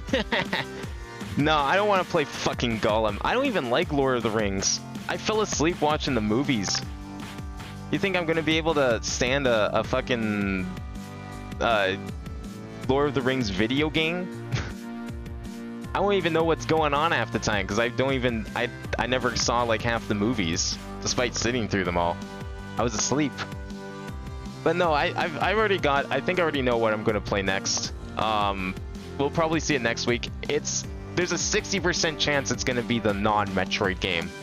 I think we'll go with that first, and then we'll probably go with the non-Metroid metroid-like, most likely, and then we'll probably do the Prime series and play through those. But I'm not sure about that last one. This week as well should also be Final Fantasy 14, because I actually almost forgot that the Christmas event was on, so we need to do that. I don't want to miss that. You know, I've streamed pretty much every other event except like one, because I was in the middle of moving. So I don't want to miss out on the exciting events that we get. You know, our 3-minute quests for like an item, like a piece of clothing. You know, it's worth doing a 5-hour stream for. But I actually know what else I'd probably pair it with. I think we'll probably start out a certain other side quest that is much more interesting on stream in that game to go with it. You almost forgot. Yeah, I almost forgot too, but I'm not doing anything this Thursday. I actually might have a day available to stream then, so I'm gonna try and squeeze in a Final Fantasy stream on Thursday. So expect the Christmas event and something else in the game to go with it. It'll be like sort of a side thing to kind of pad the event streams as we wait for new updates, basically. Something to do in the meantime while we approach Dawn Trail, essentially. The books compared to the game is pointless, plus they have a paid DLC lore book that, like everything else in Gollum, doesn't work quite right. Wait, okay, so what's this DLC lore book? The only DLC I remember hearing about for fucking Gollum, which is hilarious, but you have to pay extra money for Gollum to say "my precious." Like Gollum's iconic line, you have to pay extra money for. Actually, yeah, how much was that? I'm on Steam right now. Let me look this up. The emotes pack is an extra $3. If you want him to say "my precious," you have to pay an extra $3. Sorry, it's $3 because it's on sale. I mean another $4. You have to pay $4 to get Gollum's iconic line. I can't believe that game. You know, this is the same people who made the awesome point-and-click adventure series Deponia. That's who made Gollum. Like, what happened? I just don't think they were cut out for that kind of game, I guess. 5 shitty emotes of the compendium that doesn't work right. Yeah, sounds about right. It's weird. People's reaction to Gollum is just like kind of shocking to me because it's like this is just another shovelware game. Like, we've had years of these. When I was a kid, something like Gollum would come out every week. This is normal. Maybe we just get too high quality of games now, and it's weird to see like someone put in time and effort and marketing into a game of that caliber these days. You know, maybe those days are long gone, so that's why it feels weird and it's like a bit of an event, the fact that it happened. But I'm just like sitting here thinking like, man, it's like, okay. Yeah, how many of these games were on the Wii? How many of these games were on PS2? How many of these games were on PS3 and 360? Tons. Happens all the time. Welcome to shovelware. Anyways, I don't think there's really any point starting a game today, mostly because it'll probably take a while to get started. So I think we'll probably end here. But yeah, that's the plans for this week. We'll finish Wind Waker. We'll likely start a new game tomorrow because I don't expect Wind Waker to take long. Mario RPG on Wednesday, Final Fantasy on Thursday, Minecraft on Friday, and then next week will likely be stream free. Most likely, there probably won't be streams next week. So we'll probably also finish up the calendar this week too, just because of that. But yeah, thanks for watching. I hope everyone enjoyed. Apologies that it was very surprisingly short for Axiom Verge. I was expecting a whole nother section. It seems like there's definitely a lot of interesting stuff that I missed. There's like even at least one more like main power-up that I missed. But considering that we got like 92% of the map, I don't really know exactly how much of it would be interesting to go for, aside from just backtracking to areas and picking up the objects that I just couldn't reach before because we got the keys for the locks now. So I'm not going to bother with it, but that's okay. It was still a really fun time. Definitely one of the better Metroid games, in my opinion, even if the combat wasn't like its main focus. It had good exploration. And I think when it comes to a Metroid game, you know, any game can have good combat, but a Metroid game needs good exploration. Otherwise, like, what's the point? That's like, I think that's the main draw of the genre is the feeling of exploring and like the maze-like structure of the world, and this game accomplishes that in tenfold. But yeah, for now, that will be it. Thank you all for watching. I hope you all enjoyed, and I will see you next time.